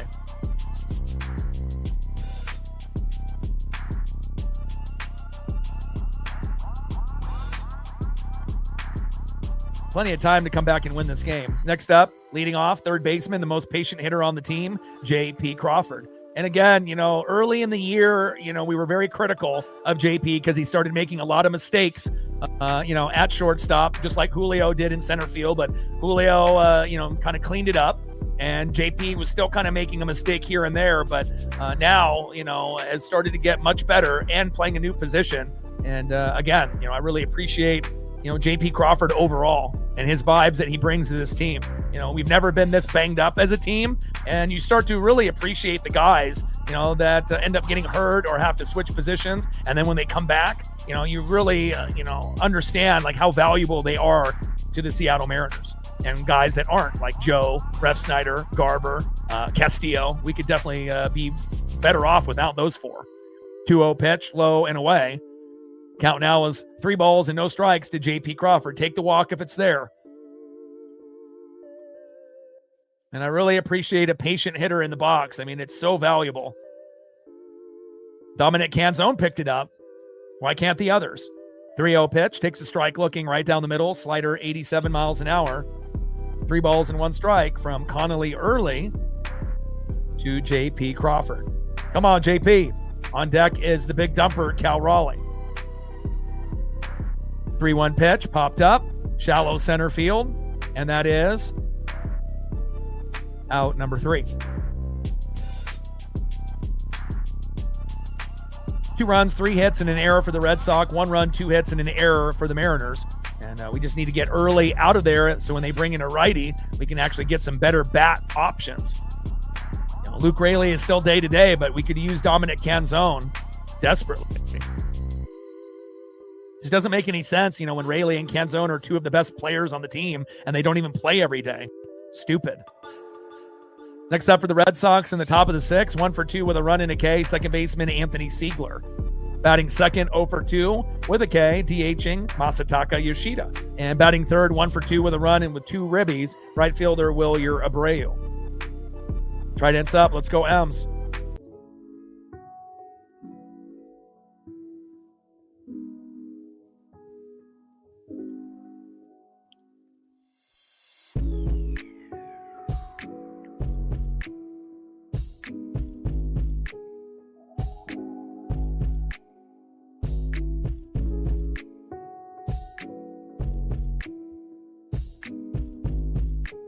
All right, we're at 116 likes, 84 to 200. 70 subs to go to 24,400. And we gained a sub in the commercial break. Appreciate you. 69 to go to 24,400. And we're at 12 on the Dono train, 88 to go. Shout out to Bash and shout out to Sean.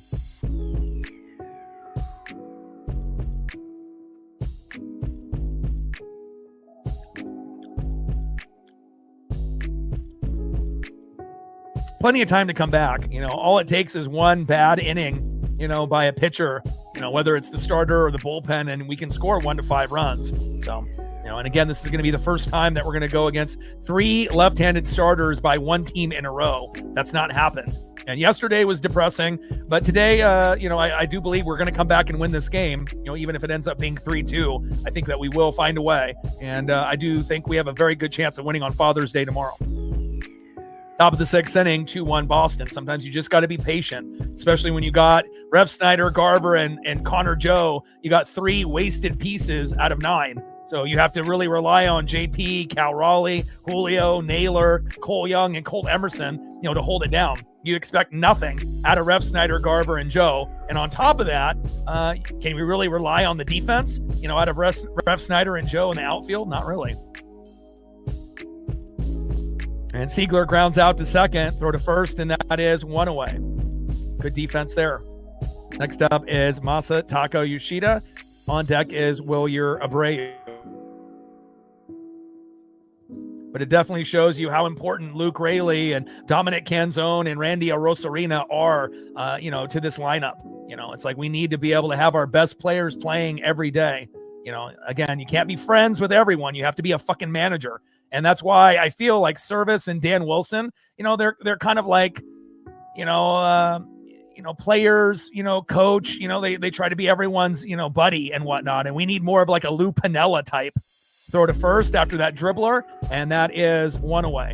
We need someone that will be real with the players and get a little fired up, and yell a little bit, but not be a guy that yells all the time, and then just yelling for no reason, yelling when it needs to be done, but then also, being a player's coach, but, having that kind of edge and that swag, and we haven't really had anybody like that in quite some time, but, there's just not a lot of great managers in baseball nowadays. Just a lot of former players that are in a rotating door that, get hired and fired, and you just have to try to find a good one.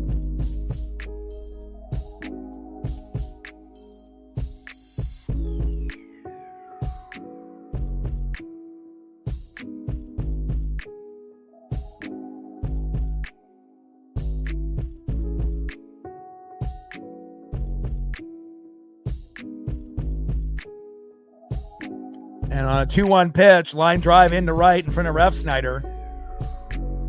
And a single there for Yoshida. First pitch from Hancock to Abreu, fouls that one off, 0-1 count.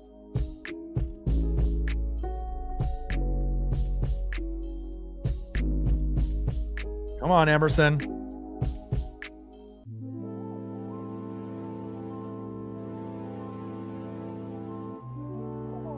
Oh-1 pitch, low and away with a sweeper. 1 ball and 1 strike from Hancock to Abreu.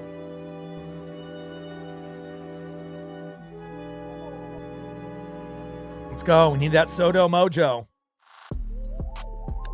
And obviously things look worse, for our pitchers when the offense doesn't do their job. Obviously when you end up giving up a run or two, obviously it looks a lot worse, when we're at 0 or 1. So it's like if we can actually do our job and get to 5 runs, more times than not, then it's going to make, the pitching look as good as it really is, truly.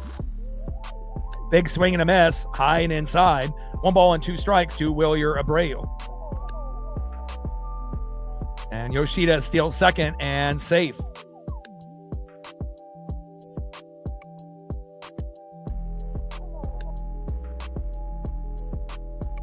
Pretty good throw there by Cal Raleigh. But they say not in time.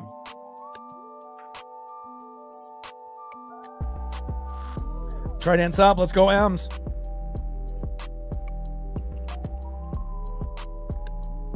All it takes is 1/2 inning of suspect pitching by the other team, starter or bullpen. And again, we can score 1 to 5 runs in a single inning. We've done it a lot. It's just got to find that right pitcher that we can take advantage of. Just like, Boston was salivating when Castillo came in after Miller. They knew that they were going to get some runs on us. 2-2 pitch, low and away. Count now is full. 3 balls and 2 strikes from Hancock to Abreu.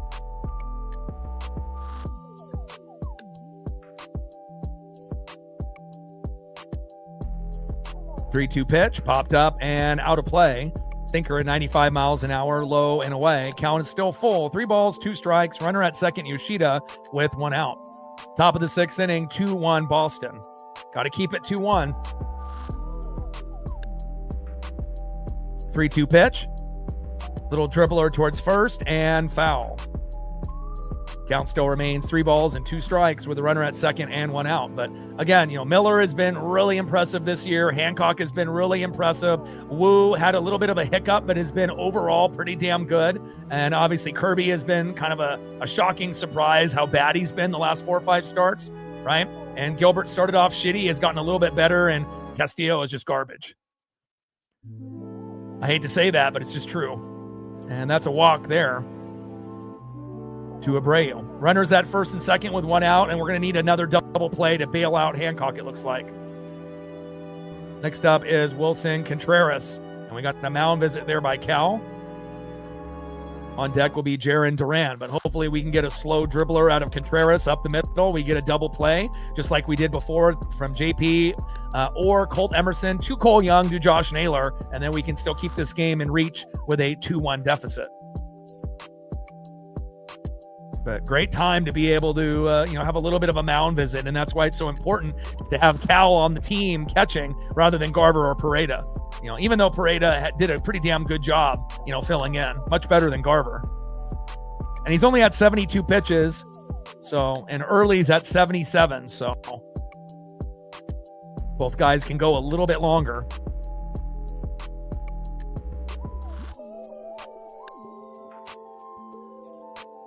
And wild pitch there by Emerson. Fuck, man. And runners advance to second and third. So you have a mound visit, and then that's the pitch that you throw? Jesus Christ, Emerson. If you want to throw a sweeper, you got to make sure Cal can get it.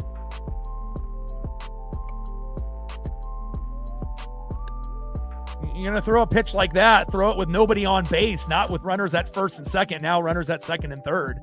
Hancock having a meltdown. Got to get a double play.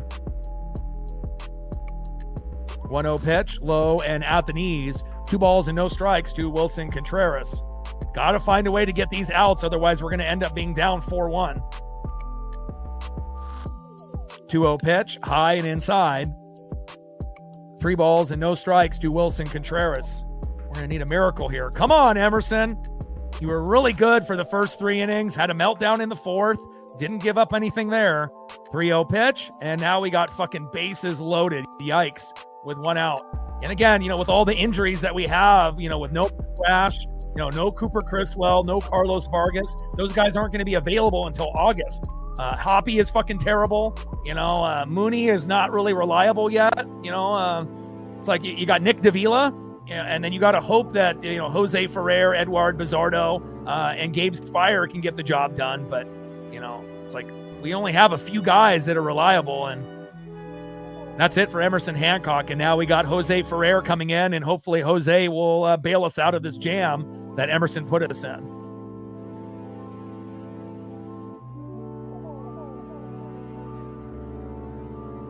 So I'm probably going Bryce Miller 1, Brian Wu 2. I think Hancock goes to 3 now.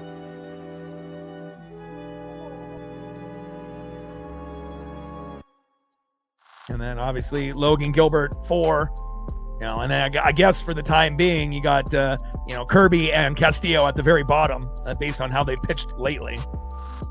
But I have more faith in Kirby than I do Castillo. That's for damn sure. All right, Jose Ferrer, please bail us out. Got to keep this game close.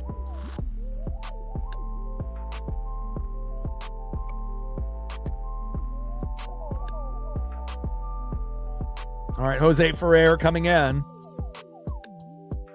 Next up, for Boston, 0 for 2 with bases loaded and 1 out, Jaron Duran. Trident's up. Let's go, M's.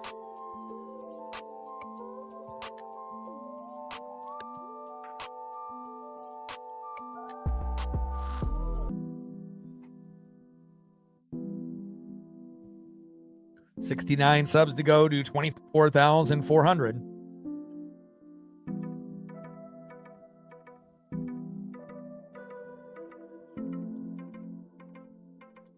$12 on the dono train, 88 to go. And we're at 124 likes.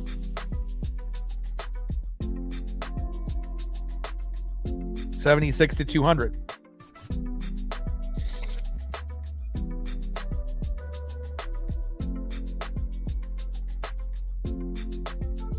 .1 innings pitch, 4 hits, 2 earned runs, 6 strikeouts with 2 walks, 76 pitches, first strikes, 13 for 22, and normally he's a little bit better than that. And again, sometimes it just takes 1/2 inning to have a meltdown to potentially make your team lose. I mean, it wasn't as bad as like Castillo giving up fucking 4 runs after Miller having a lights out performance, but again, we just got to hope that Jose Ferrer, we get the good Jose, not the bad, and hopefully he will be able to get out of this jam. First pitch is low and away. Sinker, 95 miles an hour, 1-0 count.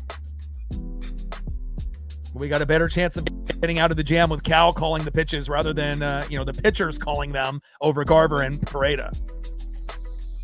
1-0 pitch. Little dribbler up the middle. Throw home. Force out. Back to first. Oh, did we get that double play? I need a replay. Give me a replay. Good job there by Naylor with the awareness. You know, even though we needed 2 outs to make sure you throw home. That's a good baseball player right there. And then the throwback home from Cal back to first. I don't know. That might have been a double play. Can we get a look? Oh, looks like the runner just got there in time as I'm watching the Supermo replay. But good awareness there by Naylor and Raleigh. And now we have 2 away.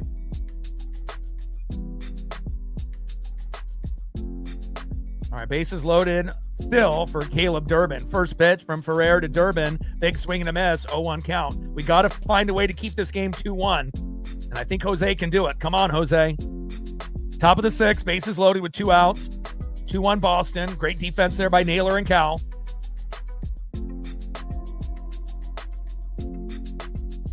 Oh, 1 pitch from Ferrer. Big swing and a miss. Beautiful pitch there by Ferrer. No balls and 2 strikes to Caleb Durbin. Beautiful sinker. 98 miles an hour. High heat. Right on the corner. 0-2 pitch. Fouled off right down the middle. Sinker 98 miles an hour. No balls and 2 strikes with bases loaded and 2 outs. Trident's up. Let's go Ems. TJ in the building. What's good? Come on, Ferrer. Got to keep this game in reach.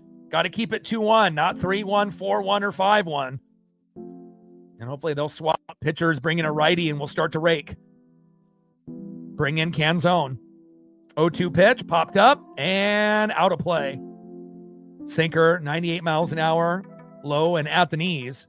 No balls and 2 strikes with bases loaded and 2 outs. And this is definitely the turning point in the game right now. We got to keep this game at 2-1.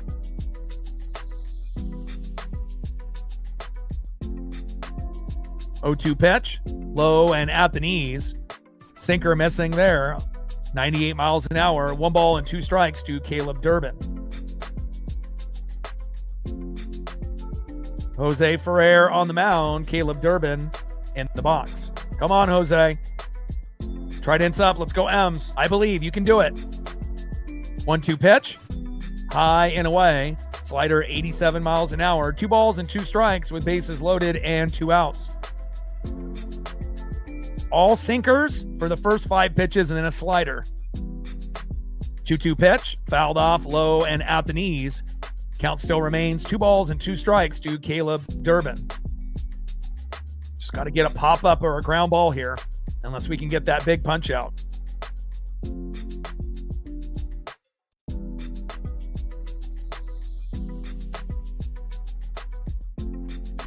Trident's up. Let's go Ems.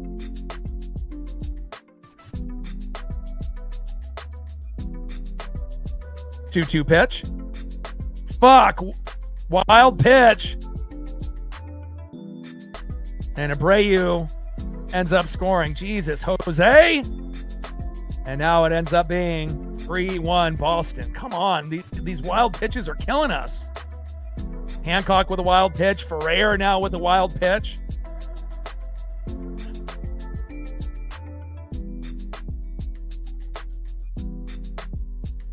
So even guys that normally are reliable sometimes aren't, Jose Ferrer, Gabe Spire, right? Edward Bizardo. We need those guys to trust.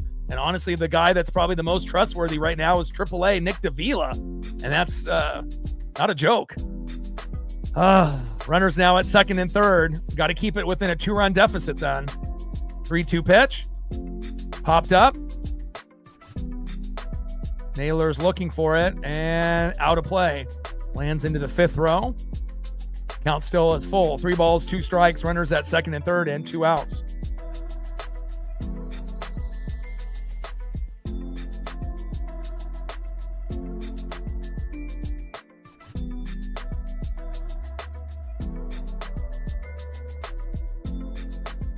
Three-two pitch. Little dribbler. Emerson. Fuck. And another run scores. 4-1 Boston. Fuck. Emerson tried to, dive and make the play, but just couldn't, get a throw off. Oh, and this is the thing, the bullpen is the weakest link, on this team. Obviously besides, Ref Snyder, Garver, and Joe, who are all playing today. So you got three of the weakest players on the team playing, and then you got, our bullpen that absolutely is banged up and stinks, even though they are ranked pretty high still. Call up Cade Anderson. The longer that you wait, the longer that we're going to lose games that we should be able to win, especially when you've only given up one run in a month in Double-A. We could really use someone that we could rely on as a starter or a guy in the bullpen. The longer you wait, the longer we're going to lose games like this that are winnable. First pitch is low and away, 1-0 count. And it's, kind of crazy that, you assume Ferrer, Spire, and Bizzardo are going to be good, but they haven't really been that reliable. Little dribbler, throwback, and no play. What is going on here? And another run scores. 5-1. And just like that, the game's slipping away right in front of our very eyes. Like, how are they getting these hits where we can't even make a play to first base or any base for that matter? Oh.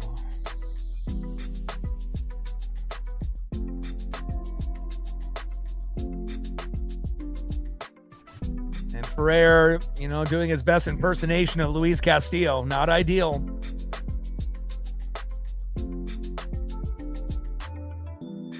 It was 2-1. At this point, you might as well have had Hancock to keep going rather than bring in Ferrer. And again, on paper, if you look at, Ferrer and Spire and Bizzardo, on paper, numbers are good usually. But again, it's about how have you been doing lately, not just overall in the season. And I don't trust a lot of these guys in the pen. 0-1 pitch, big swing and a miss. No balls and 2 strikes with runners now at first and second and 2 outs. And Durbin steals third.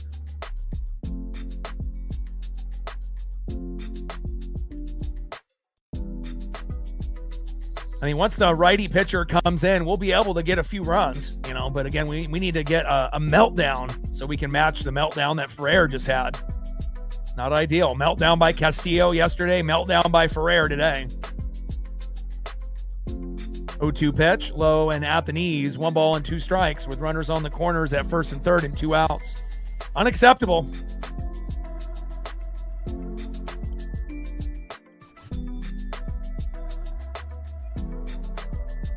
One-two pitch, popped up and out of play. And, and these are the things that, Dan Wilson, just doesn't know how to manage this team. It's always like the wrong guy at the wrong time. Obviously Hancock had the bases loaded and the score could still be 5-1, if Hancock would have stayed in. But, you expect one of your top 3 guys in the pen to actually, get the job done, not to be like Castillo. And Jose Ferrer, what happened to you, man? Throws home and got him. So they try to steal home, and at least we get that out.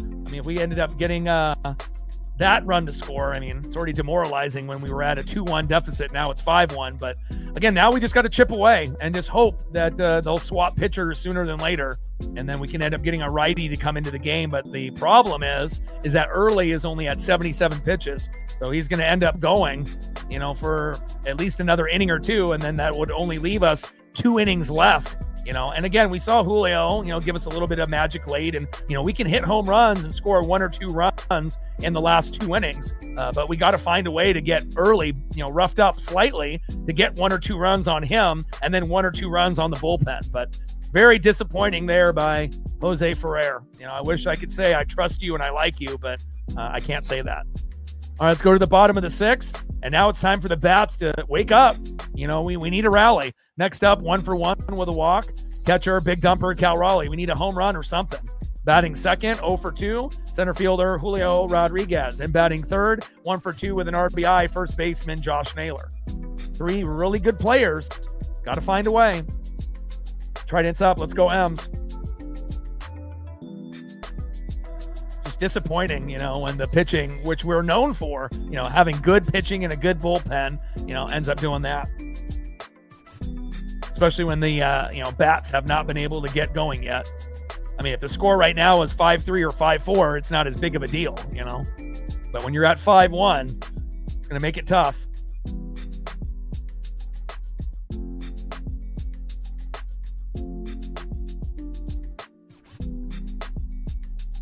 But on the flip side, even when we have games like this, and our record is only one game above 500, there's only 3 teams that have a plus minus that is in the positive. The Yankees, us at number 2, and the Rays, and everyone else, even the Guardians and the White Sox, and some of those other teams that they may have an above 500 record, but other teams have outscored them. So, and you want to be in the green, not in the red. And that really shows you how bad the American League is this year. So we have to be kind of thankful that this is a down year for the American League. And even though we're the most banged up team in baseball, we're still one of the better teams. We just got to be able to get our guys healthy, have a better manager, making better decisions on who plays when we go against left-handed pitching. And once we get past the All-Star break, things will start going in our favor like they always do every year.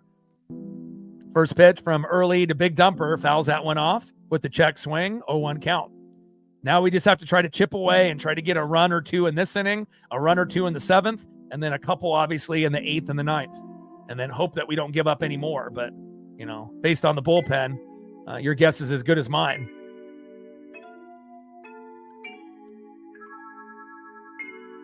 Oh, 1 pitch. Popped up behind the plate and foul. But again, if Kate Anderson has given up 1 run in a month and they've never seen any player do that before, and our bullpen sucks, well, a smart person would call him up, and again, normally you go from AA to AAA and then into the big leagues, but Kate Anderson has a chance to be, not only a really good player in the pen, but at one point or another, he could end up being one of our top guys in the starting 5 rotation. How long are you going to wait? 0-2 pitch, a little dribbler there by Cal. Throw to first, and that is 1 away.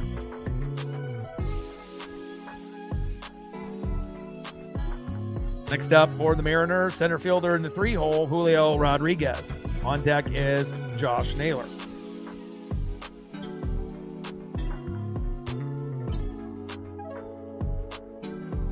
Right-hand sub, let's go M's.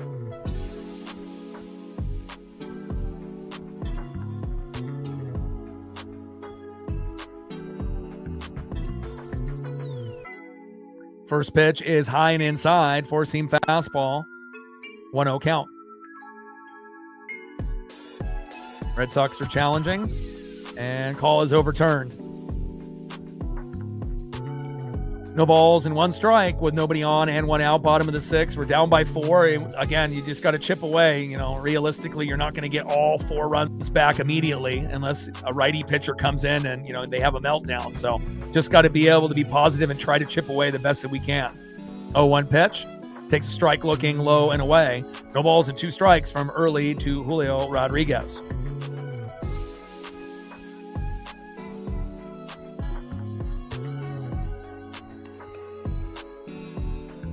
Oh, 2 pitch, high and away. 1 ball and 2 strikes to Julio Rodriguez. But, again, bullpen definitely needs an upgrade. And again, if we're not going to be able to hit, even with some of our other good players against lefties, you might as well have a strong lineup with Luke and Dom in there every day. It gives us a better chance to come up with a big play than having Joe and Ref Snyder play in these games where even our best players have a hard time hitting. If you have shitty players going against left-handed pitching, what do you think is going to happen? They're not going to get a fucking hit. And they can't even defend like Connor Joe. 1-2 pitch, low and away. Change up 84 miles an hour. 2 balls and 2 strikes to Julio Rodriguez. Come on, J-Rod.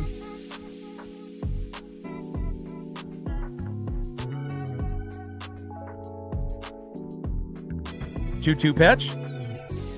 And Julio got hit by the pitch. We'll take it. All right, Julio's going to go to first, as long as he doesn't get hurt. Next up is first baseman Josh Naylor. And with 1 swing with a home run, we're right back in it to make it 5-3. As bad as it is, being down 5-1, all you need is to get 1 guy on base with a single or a walk or a hit by pitch and the next guy to homer, and then all of those bad vibes go away. See if Josh Naylor can give us some of that Soto mojo. We need that Mariner magic. We need this pitcher to get the hell out of there, Connolly, early. First pitch to Naylor, low and away, 1-0 count. Come on, Josh.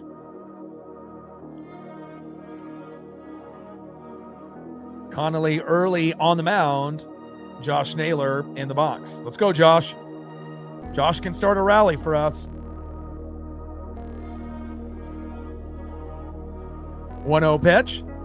Takes a strike, looking right down the middle as he backs away from the batter's box. 1 ball and 1 strike to Josh Naylor. Bottom of the 6th, down by 4. Runner at first with 1 out. And we've got to be able to score some runs.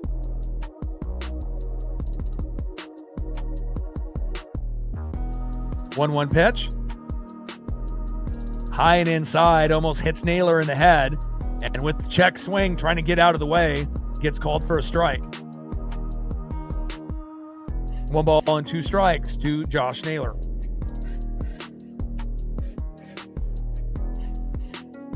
Still got time to come back, even though we're down 4. We've done it before, and we can do it again.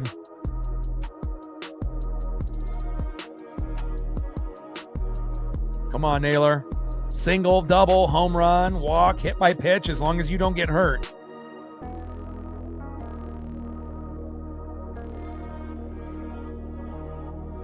One-two pitch.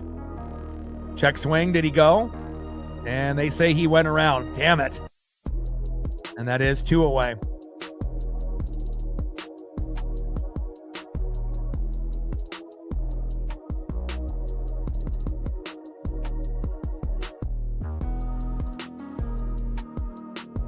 Oh, Naylor thought the other pitch was a ball.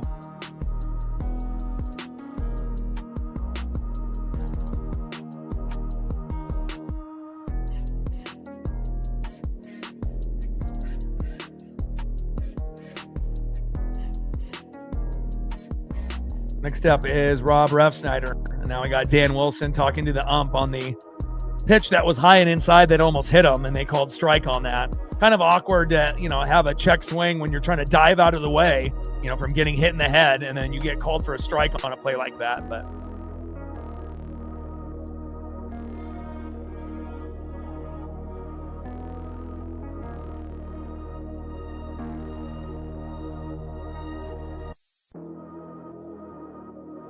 I don't know about that. If a pitch is coming for your head and you're not really swinging at it, you're trying to get out of the way. That's, more times than not, they don't call that a strike. But I guess today is the day that they do. First pitch, low and at the knees, sinker, 91 miles an hour to Rob Refsnyder, 1-0 count.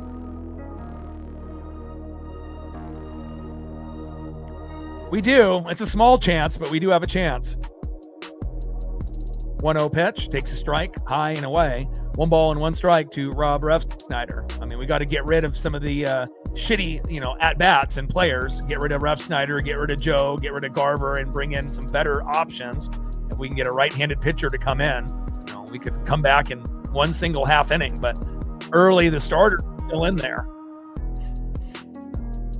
He's at 91 pitches, though, so that is good, that we won't more than likely see him, and we'll have 3 innings to come back. We just have to hope that righties pitch for Boston the rest of the way.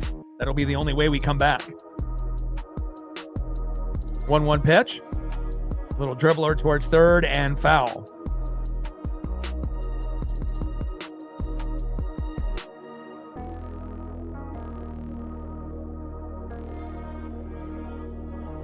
But at least we got early in the 90s on the pitch count.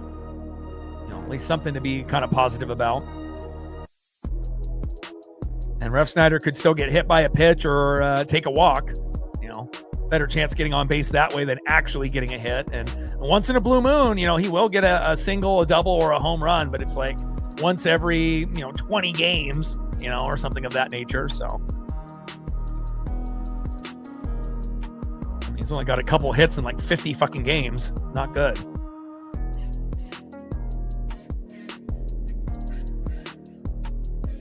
One ball and 2 strikes to Rob Refsnyder.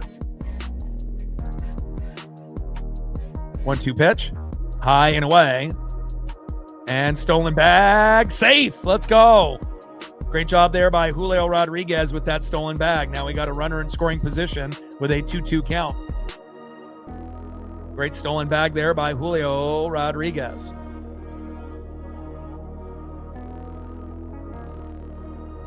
And a lot of times when you go against your former team, you play well, but I guess that's not the case against Rob Refsnyder going against his former team, the Red Sox. They can have him back for free. 2-2 pitch. Oh, it hit him. There we go. I had a feeling. And there we go. Rob Refsnyder. He might not be able to get a hit, but he can get hit. And now he goes to first. There we go.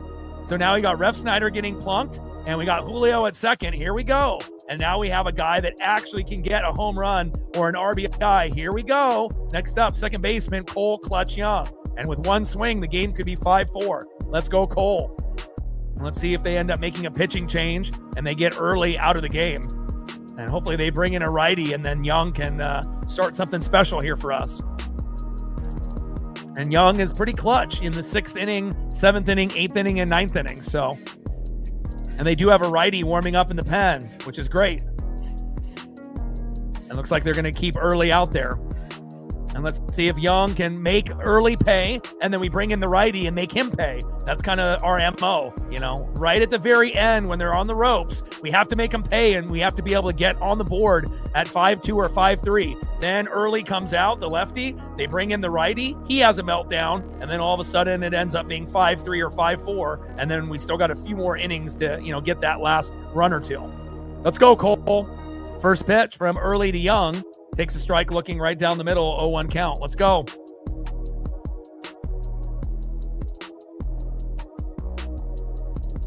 Right ends up. Let's go, M's. 0-1 pitch, low and away. 1 ball and 1 strike from early to Young.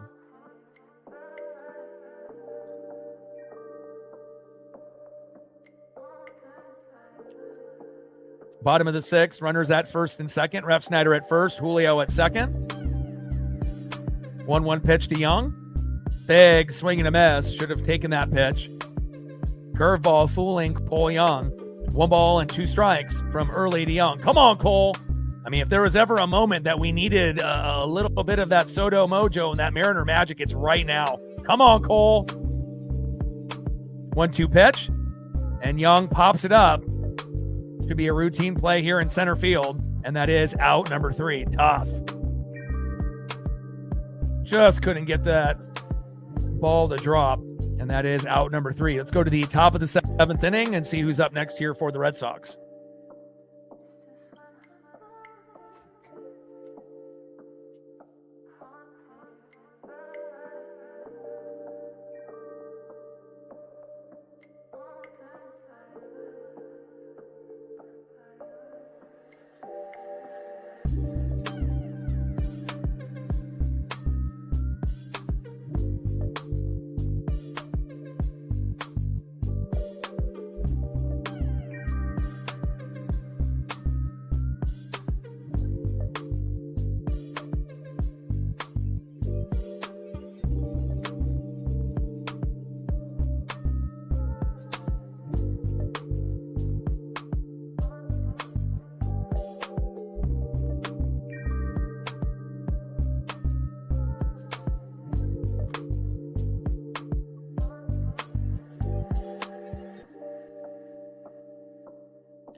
Next up for the Red Sox in the 9-hole, 0 for 2 with a K, center fielder Nick Eaton.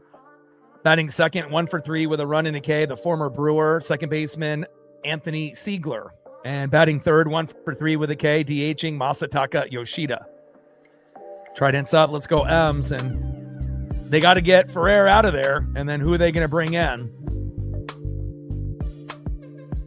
We'll find out here in a moment. And it looks like it'll be Nick Davila, actually someone that we can trust. Crazy how a AAA pitcher is doing better than a lot of the guys that have been on this team for a while, but that's where we're at.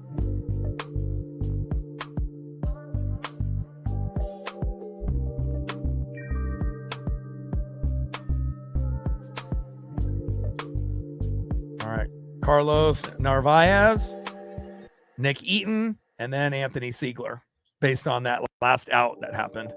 And then we got Nick Davila on the mound, and Nick's got an ERA of 0, and he's played quite a bit. So, you know, he's been amazing. He's been our best guy in the pen. Who would have thought, you know, that a AAA guy, you know, would be the best guy in the bullpen for the Mariners. So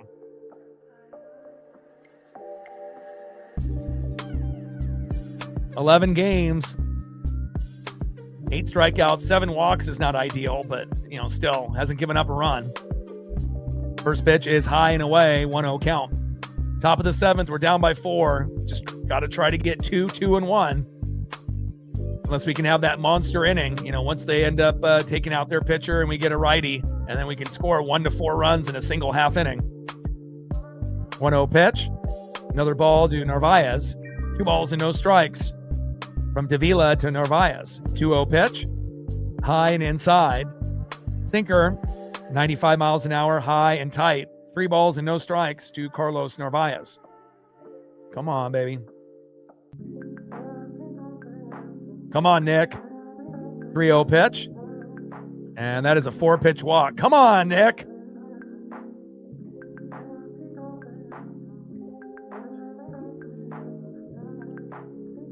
Next up for Nick Davila is Nick Eaton. And let's see if we can get a double play here or a strikeout in a double play.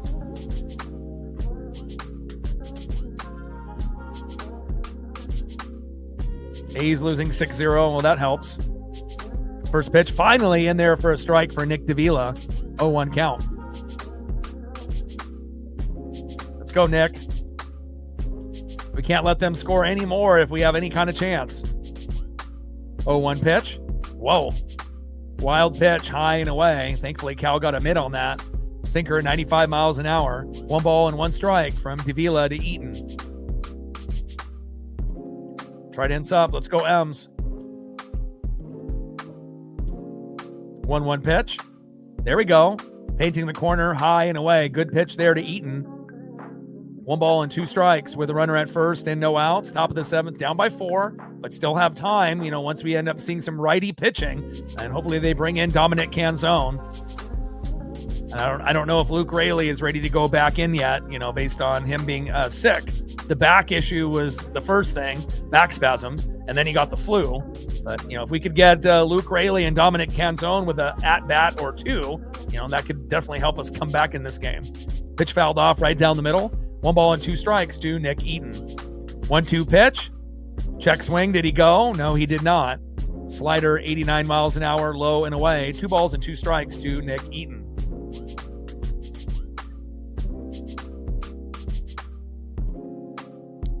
Tried ends up. Let's go, M's. Just got to have faith, even if it's blind faith.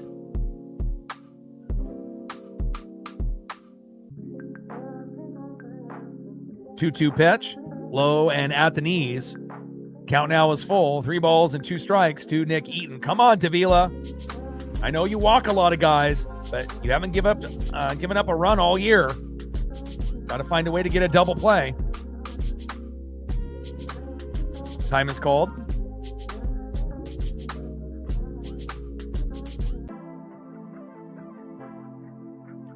Shout out to my boy Brooks Beats with the best beats on YouTube. Paisley's coming in here to see the action. 3-2 pitch, little dribbler towards third and foul. Love you.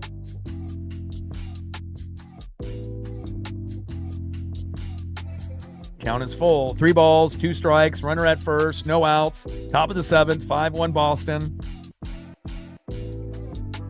3-2 pitch. Checks swing and just got a little foul tip. Foul tip swing there into the mitt and out of the mitt of Cal. Count still remains 3 balls and 2 strikes with a runner at first and no outs.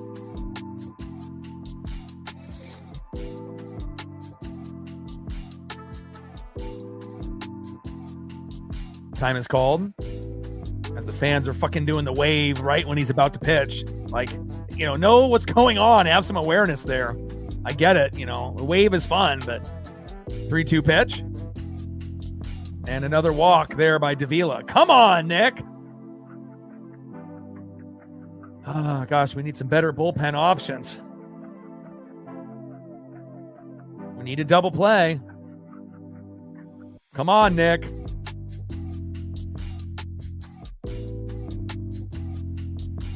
You got to get on the same page with Cal Raleigh.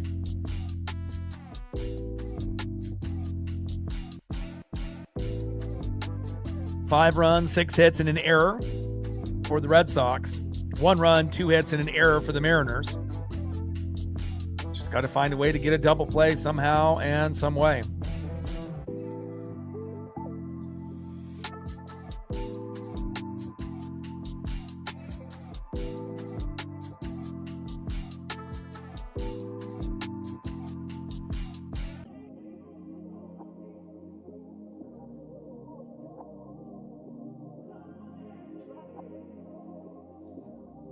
Next up is Anthony Siegler. First pitch to Siegler. Popped him up. And fading out of play. Slider 89 miles an hour. 0-1 count.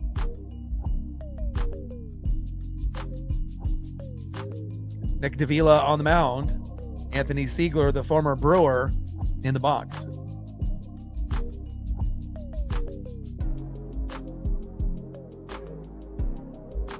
Oh, 1 pitch. Finally a strike there. Now finally ahead of the count. No balls and 2 strikes from Davila to Siegler.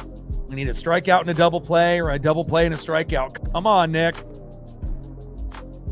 We already had meltdowns by Hancock and Ferrer.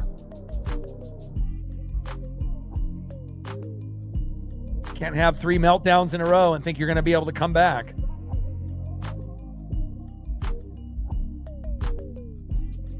Oh, 2 pitch.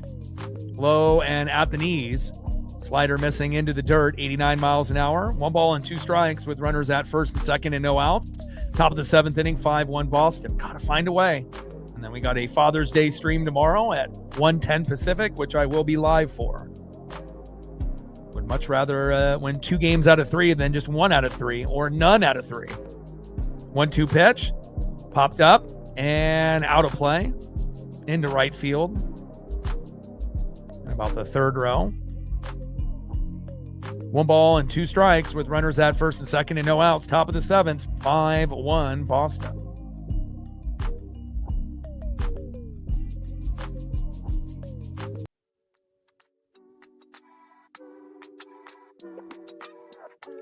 One, 2 pitch. There we go. Finally, Davila with a strikeout. Him and Cal get on the same page, and that is 1 away. And now we need a double play to get out of this inning. Let's go, Nick.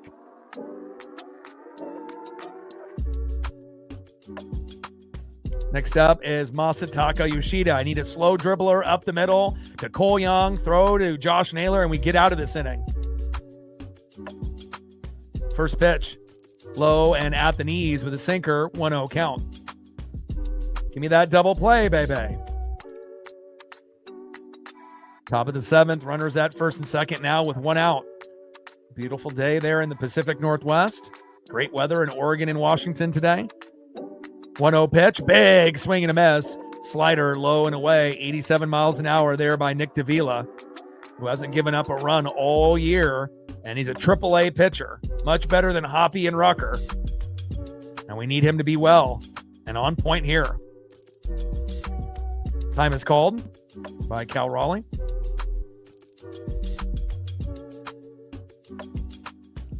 Right-hand sub, let's go M's. We got to dig deep. 1-1 pitch. Little dribbler up the middle. Give me the double. Oh, not in time at first. Fielder's choice, 2 away. And now we got runners at first and third with 2 outs. But they tried for the double play. Let's look at the replay to see how close it was at first. Then Emerson to Young, and then Young, by the time it got to Naylor. And obviously you have someone sliding right at your feet too.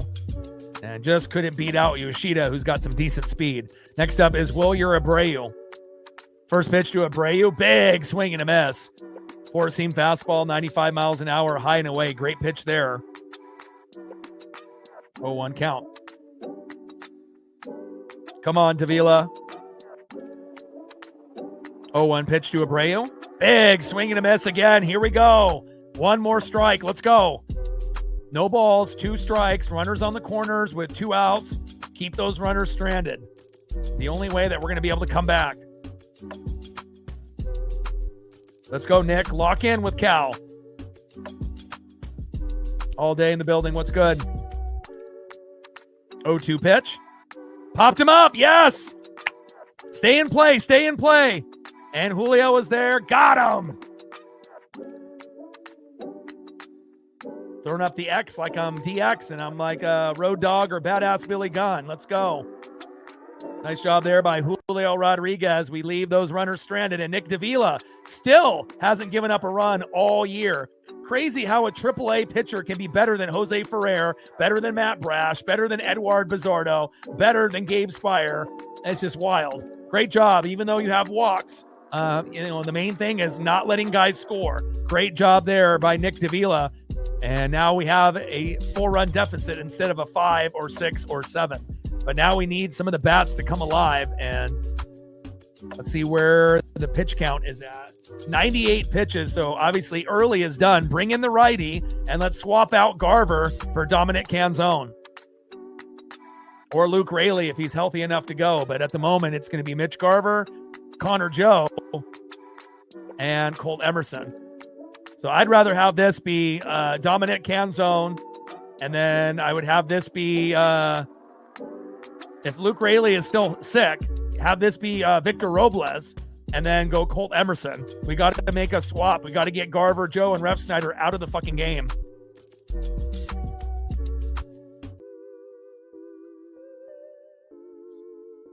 Make the changes. And they did have a righty warming up in the pen. That way it at least gives us 3 innings to try to come back. Monasterio is coming in at second base. And Guerrero is coming in for Boston.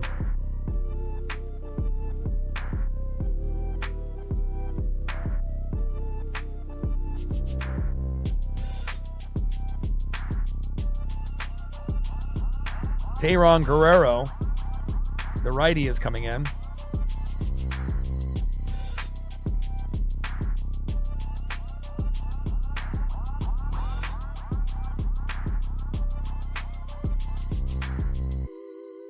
All right, here we go.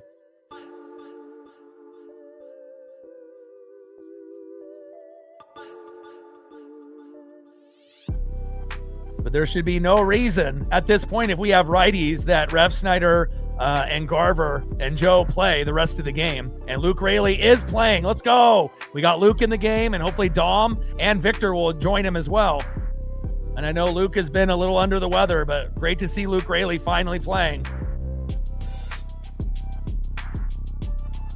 First pitch is in there for a strike. 0-1 count. Come on, Luke. Tayron Guerrero on the mound. Raley in the box. 0-1 pitch. Popped up behind the plate. No balls and 2 strikes to Luke Raley. So if we got Raley in for Garver, we can get Victor Robles in left, and we can have Dom in right. Or vice versa. 0-2 pitch.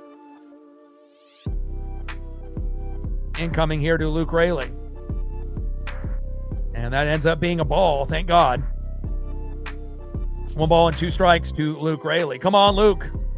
1-2 pitch. And Luke popped up and out of play. I mean, I'd rather have 1 at-bat from Luke Raley than 12 between Refsnyder, Garver, and Joe. And I know I'm not the only one. 1 ball and 2 strikes to Luke Raley. Come on, Luke. We need a nuke. 1-2 pitch. And a little dribbler towards first and foul.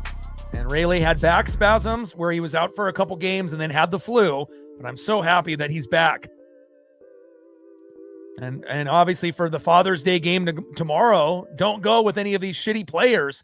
Play Robles, play Luke Raley, play Dominic Canzone. It hasn't worked out very well playing these, shitty players against left-handed pitching. Let's have our strong lefty lineup in tomorrow. 1-2 pitch, low and at the knees, almost hits him in the foot. And we got Dominic Canzone on deck, baby. I like that. About damn time.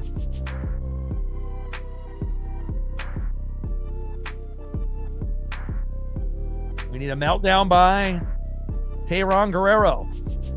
2-2 pitch. Big swing and a miss. Down goes Luke Raley. But I'd rather have a Luke Raley at bat than those other 3, and that is 1 away. And next up, filling in for Connor Joe there in left field will be Dominic Canzone. And then we'll have Victor Robles filling in for Refsnyder when we get to him later in the game. All right, let's go, Dom. We need a Dom bomb, baby. On deck after Dom will be Colt Emerson. And then after that, J.P. Crawford. So this could be where we finally get something going, hopefully. First pitch to Dominic Canzone. Big swing and a miss. 0-1 count. Come on, Dom. Single, double, triple, home run, anything. Please.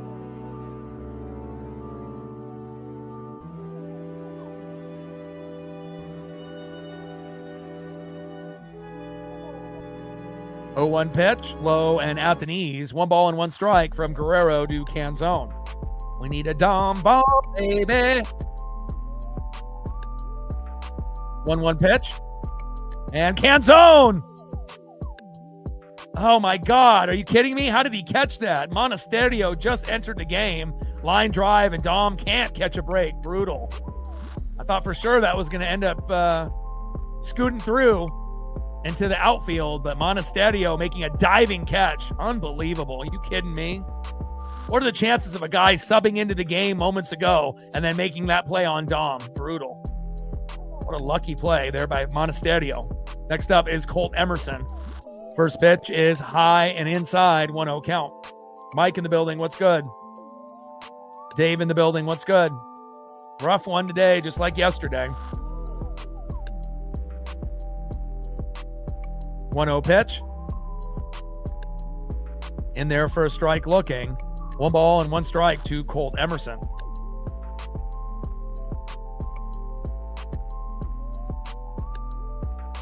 Come on, Colt. We got to chip away. 1-1 pitch. Big swing and a miss. We finally get some right-handed pitching for the 7th, 8th, and 9th inning, and we got to take advantage as much as possible. 1 ball and 2 strikes from Teheran Guerrero, who just entered the game, to Colt Emerson. But we got Luke and Dom in finally, but they couldn't get hits. 1-2 pitch. Big swing and a miss. And down goes Colt Emerson, and Guerrero retires all 3 batters. Luke Raley, Dominic Canzone, both pinch hitting, finally getting a righty in the game, and Colt Emerson. And how often are Raley, Dom, and Colt all going to end up getting out? You know, not often. Not like that, but all right, end of the 7th inning, 5-1 Boston. Let's see who's up next year for the Red Sox.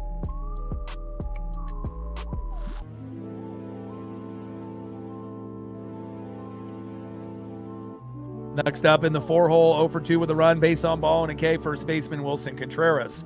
Batting second, 0-for-3 with a run, left fielder Jarren Duran. And batting third, 2-for-3 with an RBI, third baseman Caleb Durbin. Trident's up, let's go M's.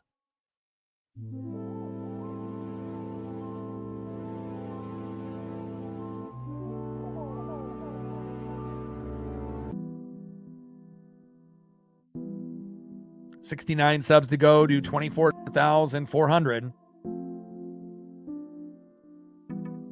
Gained another sub since the last commercial break. Appreciate you. 68 subs to go to 24,400. We're at 12 on the Dono train. 88 to go. Now let's see where we're at on the likes, how close we are to 150. And we're at 133.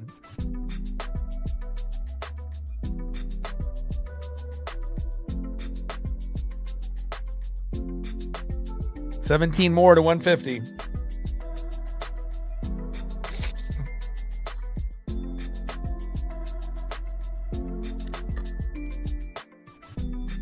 Yeah, they've already announced it.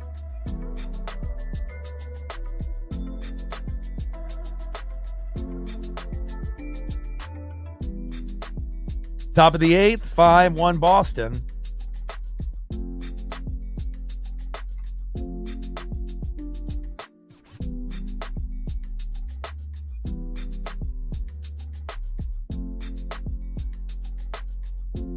And now we got Michael Rucker in the game.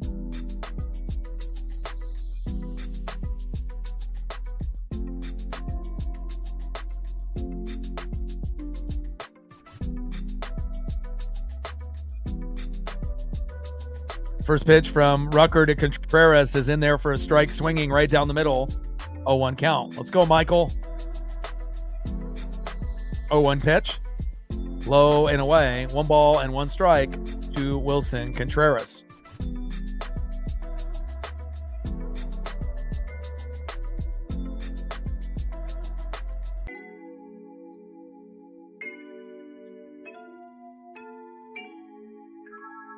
One pitch. And another ball there by Rucker to Contreras. 2 balls and 1 strike. With a pitch high and away, 4-seam fastball, 94 miles an hour. 2-1 pitch, check swing, and that one ends up going foul. towards first base. 2 balls and 2 strikes with nobody on and no outs. Top of the 8th, 5-1 Red Sox.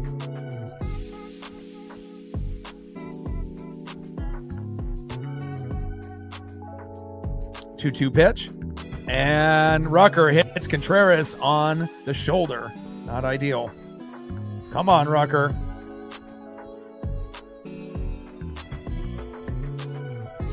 Next up in the 5-hole, left fielder Jarren Duran.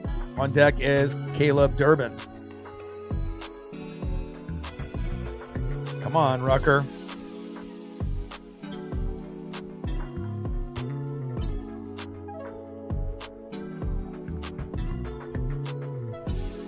First pitch to Duran. Four-seam fastball, high and inside. Big swing and a miss. 0-1 count. But again, this is typically what happens to us when we go against lefties, but we've never gone, against 3 lefty starters in a row until, this Red Sox team. And they're going to throw another lefty out, And again, if we end up having a strong lefty lineup and we have Robles and, Luke Raley and Dominic Canzone playing instead of Refsnyder, Garver, and Joe, we'll have a better chance of, getting more, hits and runs. But if they do the same type of weak-ass lineup 3 games in a row, we're going to get swept. There's just no doubt about it. 0-2 pitch. Big swing and a miss. Rucker with a punch out on Duran. Nice job there by Michael Rucker. And that is 1 away. I mean, I would love to be able to win at least fucking 1 game instead of none.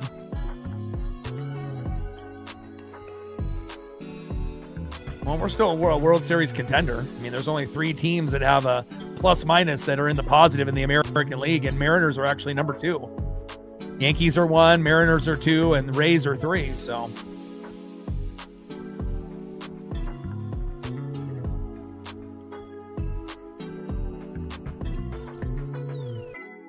We are the most injured team in baseball on top of that too. So, a lot of things that we've had to deal with. 0-1 pitch, high and away. 1 ball and 1 strike from Rucker to Durbin.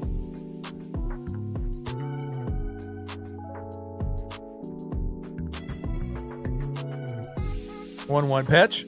Big swing and a miss, low and away. Nasty pitch there with that curveball there by Michael Rucker. 1 ball and 2 strikes to Caleb Durbin.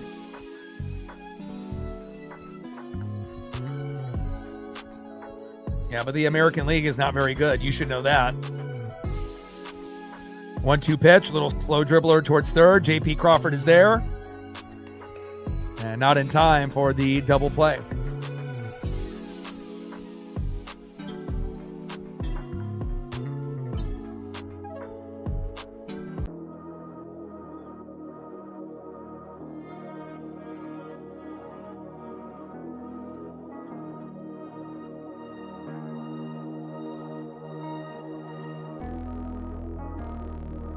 Next up for the Red Sox in the 7-hole, Marcelo Mayer. 1 for 3 with an RBI and a K. Throw to first. You got to make sure if you're going to throw to first, you can actually get it to Naylor instead of having a wild pitch. Buhner, Olerud, and Beltre, Mariners to hit for the cycle. Pretty good chance that we have a player hitting for the cycle on the roster at some point in the near future. And throw to second. Ooh, that looked close. Ump says he's safe. See if we end up getting a replay here.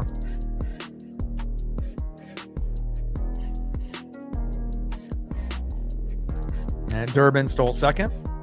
Yeah, but I mean, what do you expect when you got Garver in the game? You got fucking Refsnyder and Joe. Those 3 guys shouldn't even be on the fucking team, let alone playing.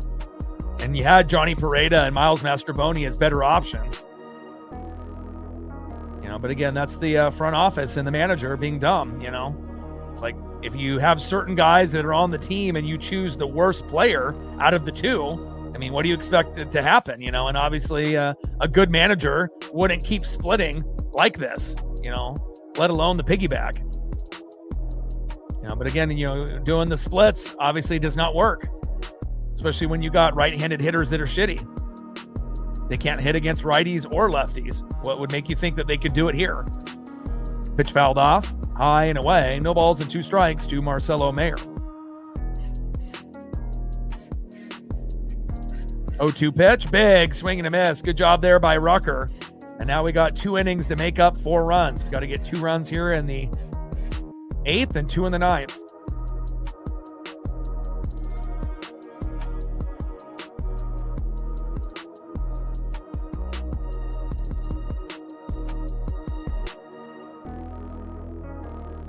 All right, we need a little bit of that Mariner magic. Next up for the Mariners, 0-2 with a run and a base on ball. Third baseman, J.P. Crawford, who's actually played very well at the new position. The most patient hitter on the team, J.P. Hopefully he'll be able to draw a walk or get a single, double, or home run. Batting second, 1-2 with a walk. Catcher, big dumper, Cal Raleigh. And batting third, 0-2. Center fielder, it's J-Rod Julio Rodriguez. Trident's up. Let's go, Ems. Take care, Rebecca.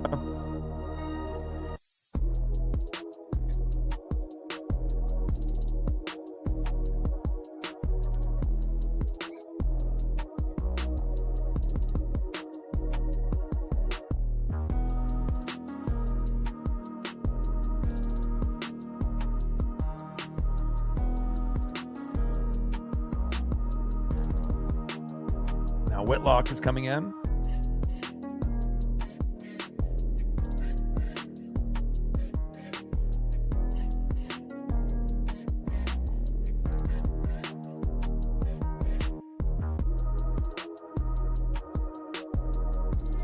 All right, Garrett Whitlock making an appearance.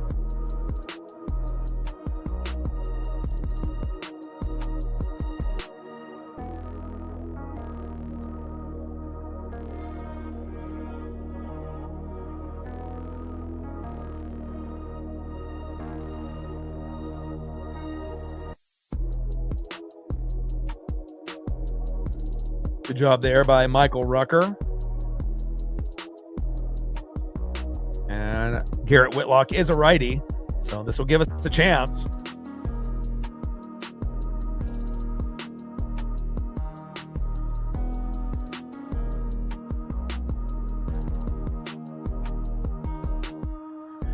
All right, first pitch from Whitlock to J.P. Crawford. Inside with a sinker. The most patient hitter on the team has really got to get the rally going for the troops here.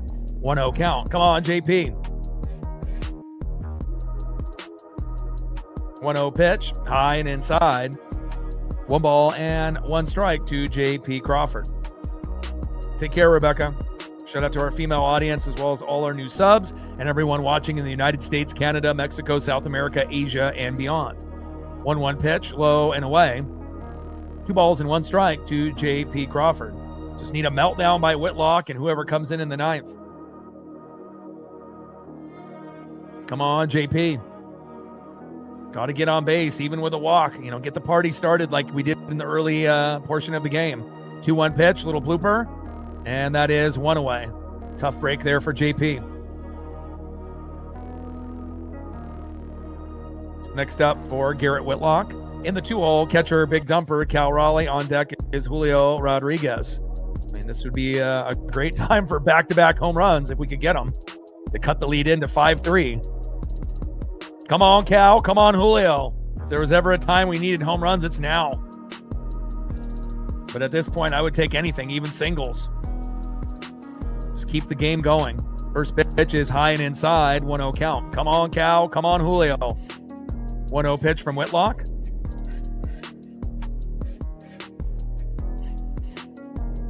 And there for a strike. 1 ball and 1 strike to the big dumper, Cal Raleigh.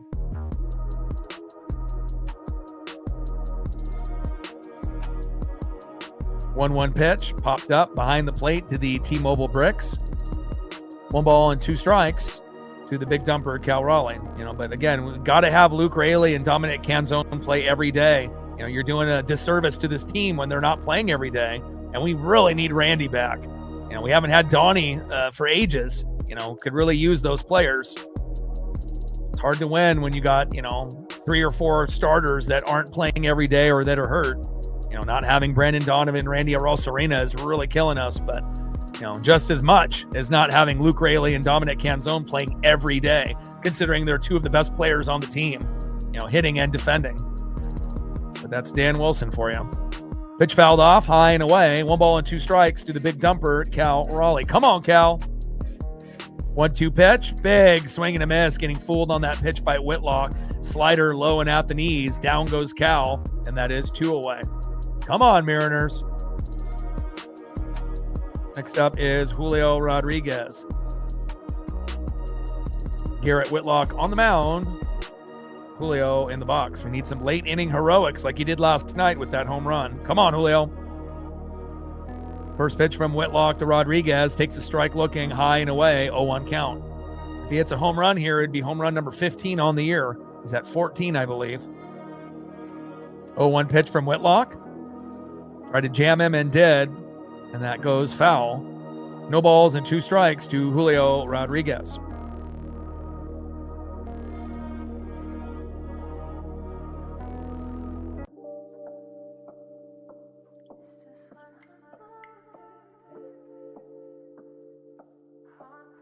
Oh, 2 pitch. Low and away. 1 ball and 2 strikes from Whitlock to Rodriguez. Yeah, it's 4th of July, based. This was the 4th of July giveaway 2 years ago. I got another 4th of July hat from last year. And then they're doing a bucket hat giveaway this year. So me and my best friend go, usually we used to go to 2 to 3 games a year. But now with my pup and everything, I usually only get to go to 1 game a year. And we usually go on the 4th of July. So 1-2 pitch. High and away. 2 balls and 2 strikes to Julio Rodriguez. But it's, American flag, 4th of July themed, colors.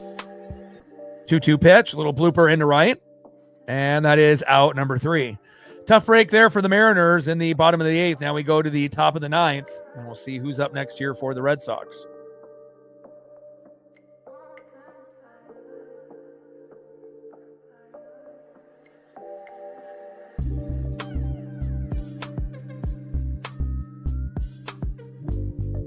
They usually do a pretty good job with their hat giveaways. Obviously, bobblehead is number 1, and then the hats are usually number 2 as far as like quality merch for the giveaways when you go to a Mariner game. Some teams have shitty hats, but usually not the Mariners, which is great. Except for the Red Sox in the top of the 9th, 0-for-2 with a base on ball and a K. Catcher in the 8-hole, Carlos Narvaez. Batting second, 0-for-2 with a base on ball and a K. Center fielder today, Nick Eaton. And batting third would have been Anthony Siegler, the former Brewer, but Andrew Monasterio is pinch hitting. So let's get him in the photo action here.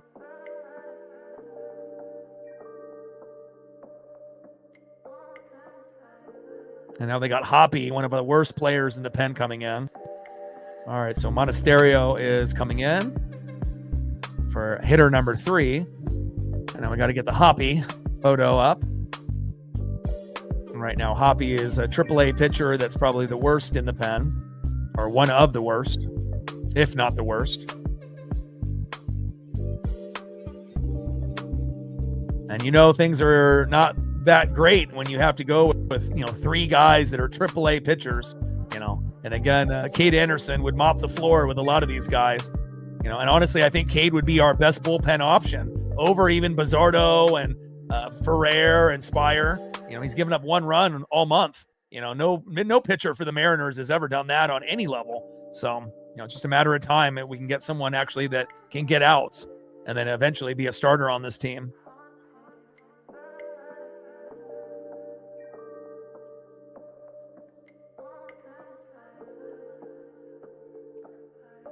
I've seen, some of the new hats the Mariners have produced, and some of them actually look pretty nice. They have one that kind of says Seattle and then has the S, that's blue. And then there's a few other ones that I've seen that actually don't look that bad. But usually, I got 3 or 4 Mariner hats, but, usually I try to find a hat that I can wear with all of the merch and whatnot, and some, if like you have the dark blue hat, it only really goes with like the dark blue, hoodies and jerseys and whatnot. So 0-1 pitch, big swing and a miss, no balls and 2 strikes from Hoppy to Narvaez.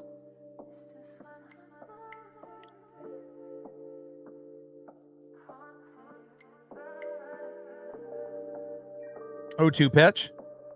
Popped up and out of play. Hoppy on the mound. Carlos Narvaez in the box.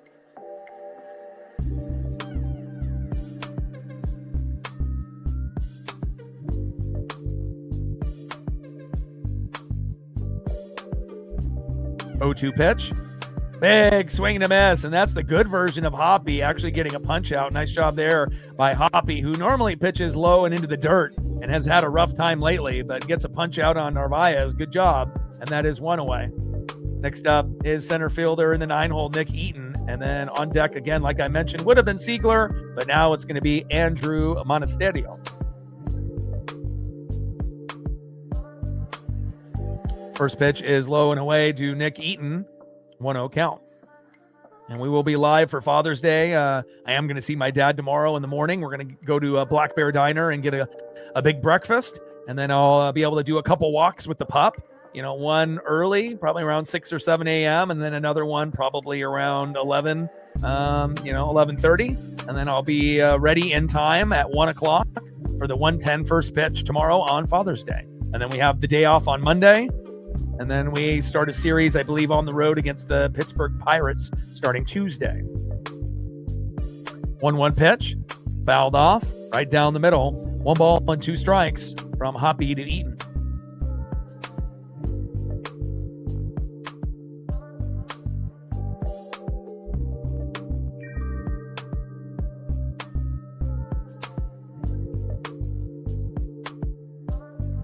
Usually with hats, I like white hats, and black hats usually the best. And, no matter what sport, usually the black would be better for football, depending on, what you're wearing.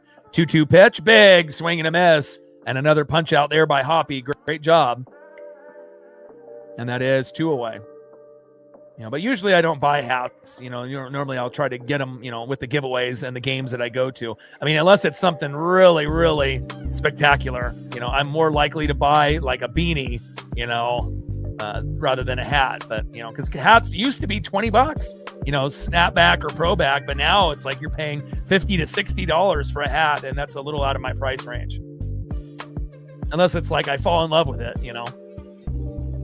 First pitch in there to Monasterio. 0-1 count. 0-1 pitch, low and away. 1 ball and 1 strike from Hoppy to Monasterio. As long as we're not going against lefties in Pittsburgh.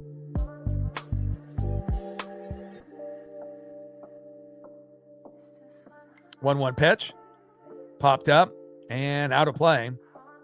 1 ball and 2 strikes from Hoppy to Andrew Monasterio. Top of the 9th, 5-1 Boston with nobody on and 2 outs.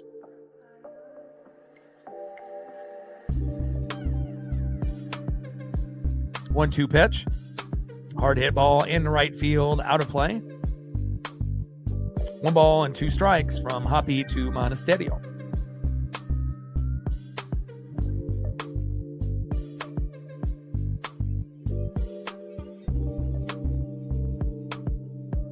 One-two pitch. And a little blooper into right. Diving grab and caught. What a play by Dominic Canzone. Beautiful. All right, last-ditch opportunity here for the Mariners as we're down by 4 runs.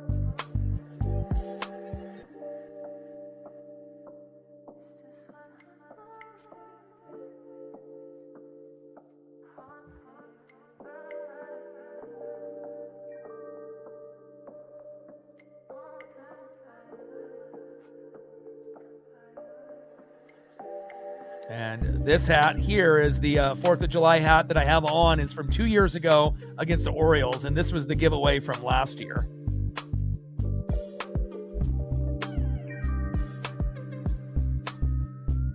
Pretty clean hat. Usually they make pretty, nice hats, and obviously, and you're doing like kind of a, 4th of July, USA kind of theme. So normally, you're not seeing a whole lot of red, with the Mariners, but pretty clean hat, And we definitely need our rally caps now.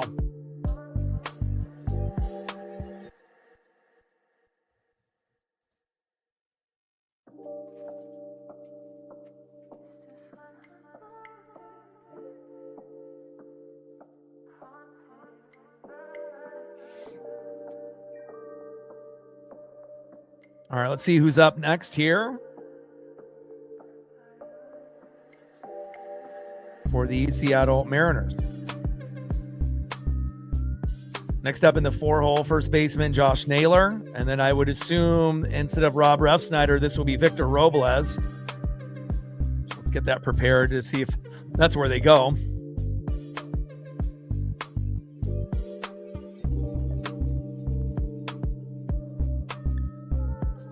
I mean, unless they're dumb enough to have Refsnyder bat, this many times. And then last but not least would be in the 6-hole, second baseman Cole Clutch Young. And there's the bucket hat for the 4th of July. Speaking of hats, and that'll be the hat that I'll get when we go to the game on the 4th of July. I'm not really a bucket hat, type of guy. But, again, if it's going to be free, with the giveaway, I'll take it. So.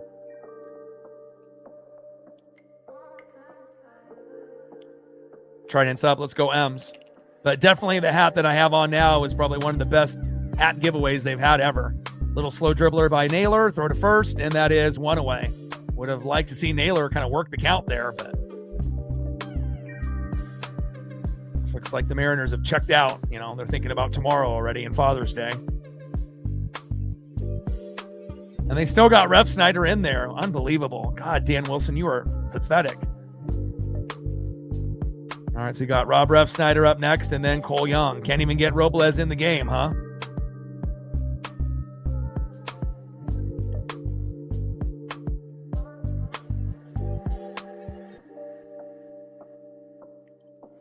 Yeah, I mean, if I got extra money, I wouldn't mind dropping 50, 60 for a hat if it was, nice enough. And Refsnyder pops up, and that is 2 away. And next up is Cole Clutch Young.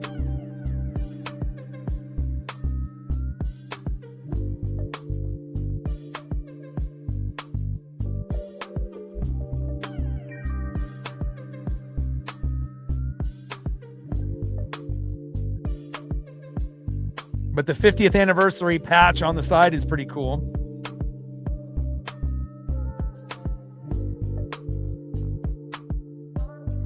Come on, Cole. First pitch is high and away. 1-0 count. And a little pop-up there by Young. And that is out number 3. Oh, man. Not ideal, in these first 2 games going against lefties. And again, hopefully Dan Wilson is smart enough to, not do a shitty lineup again. And again, even if you have Rayleigh and Canzone in, maybe we still lose, but at least we have guys that potentially can get home runs and hits, rather than having Refsnyder and Garver and fucking Connor Joe. So, all right, let's go over the stats. Obviously not a whole lot to talk about for the Mariners, but let's go over the stats like we do. And for both teams here quickly. All right, Anthony Siegler, 1 for 4 with a run. Masataka Yoshida, 1 for 4. Will Abreu, 1 for 3 with 2 RBIs and a home run, scoring 2 runs. Wilson Contreras, 0 for 2 with a run. Jarren Duran, 0 for 4 with a run. Caleb Durbin, 2 for 4 with an RBI. Marcelo Mayer, 1 for 4 with an RBI. Carlos Narvaez, 0 for 3. And Nick Eaton, 0 for 3. And then for the Mariners, J.P. Crawford, 0 for 3 with a run. Cal Raleigh, 1 for 3. Julio Rodriguez, 0 for 3. Josh Naylor, 1 for 4 with an RBI. Rob Refsnyder, 0 for 3. Cole Young, 0 for 3. Mitch Garver, 0 for 2. Connor Joe, 0 for 2. And Colt Emerson, 0 for 3. And again, Hancock did pretty good until he got into a little bit of a jam with the bases loaded, and then the game just got away from us, just kind of like it did when we had Bryce Miller, and then we brought in Luis Castillo, and he gave up 4. So, again, when you lose 6-2 and then you lose 5-1, it has to be better. And again, it is Father's Day tomorrow. I was going to go, visit my dad on his property, but he's got back issues and whatnot. So he's going to come out here, and we're going to end up going and get some breakfast And then, I'll be back in time after I get a couple walks in with the pup. And I will be live tomorrow at 1:10 Pacific. And we got to win at least one game. We can't get swept by the Red Sox, but they are throwing out another lefty tomorrow, which is not ideal. But with that being said, if we have our strong lefty lineup with Dominic Canzone and Luke Raley playing, we should have a better chance to compete. We may not win, but I'd rather have those guys in the lineup than not. So hopefully we can get the job done. So final score, Red Sox 5, Mariners 1, another poor performance and poor managing job by Dan Wilson. And I better not see Ref Snyder in the lineup 3 days in a row. So love you guys and I appreciate you guys very much. Final score, Red Sox 5, Mariners 1. And I got one question for you. Who talk sports like us? Your boy Ryan, Northwest Sports Fanatics, Tridents up, and go Mariners.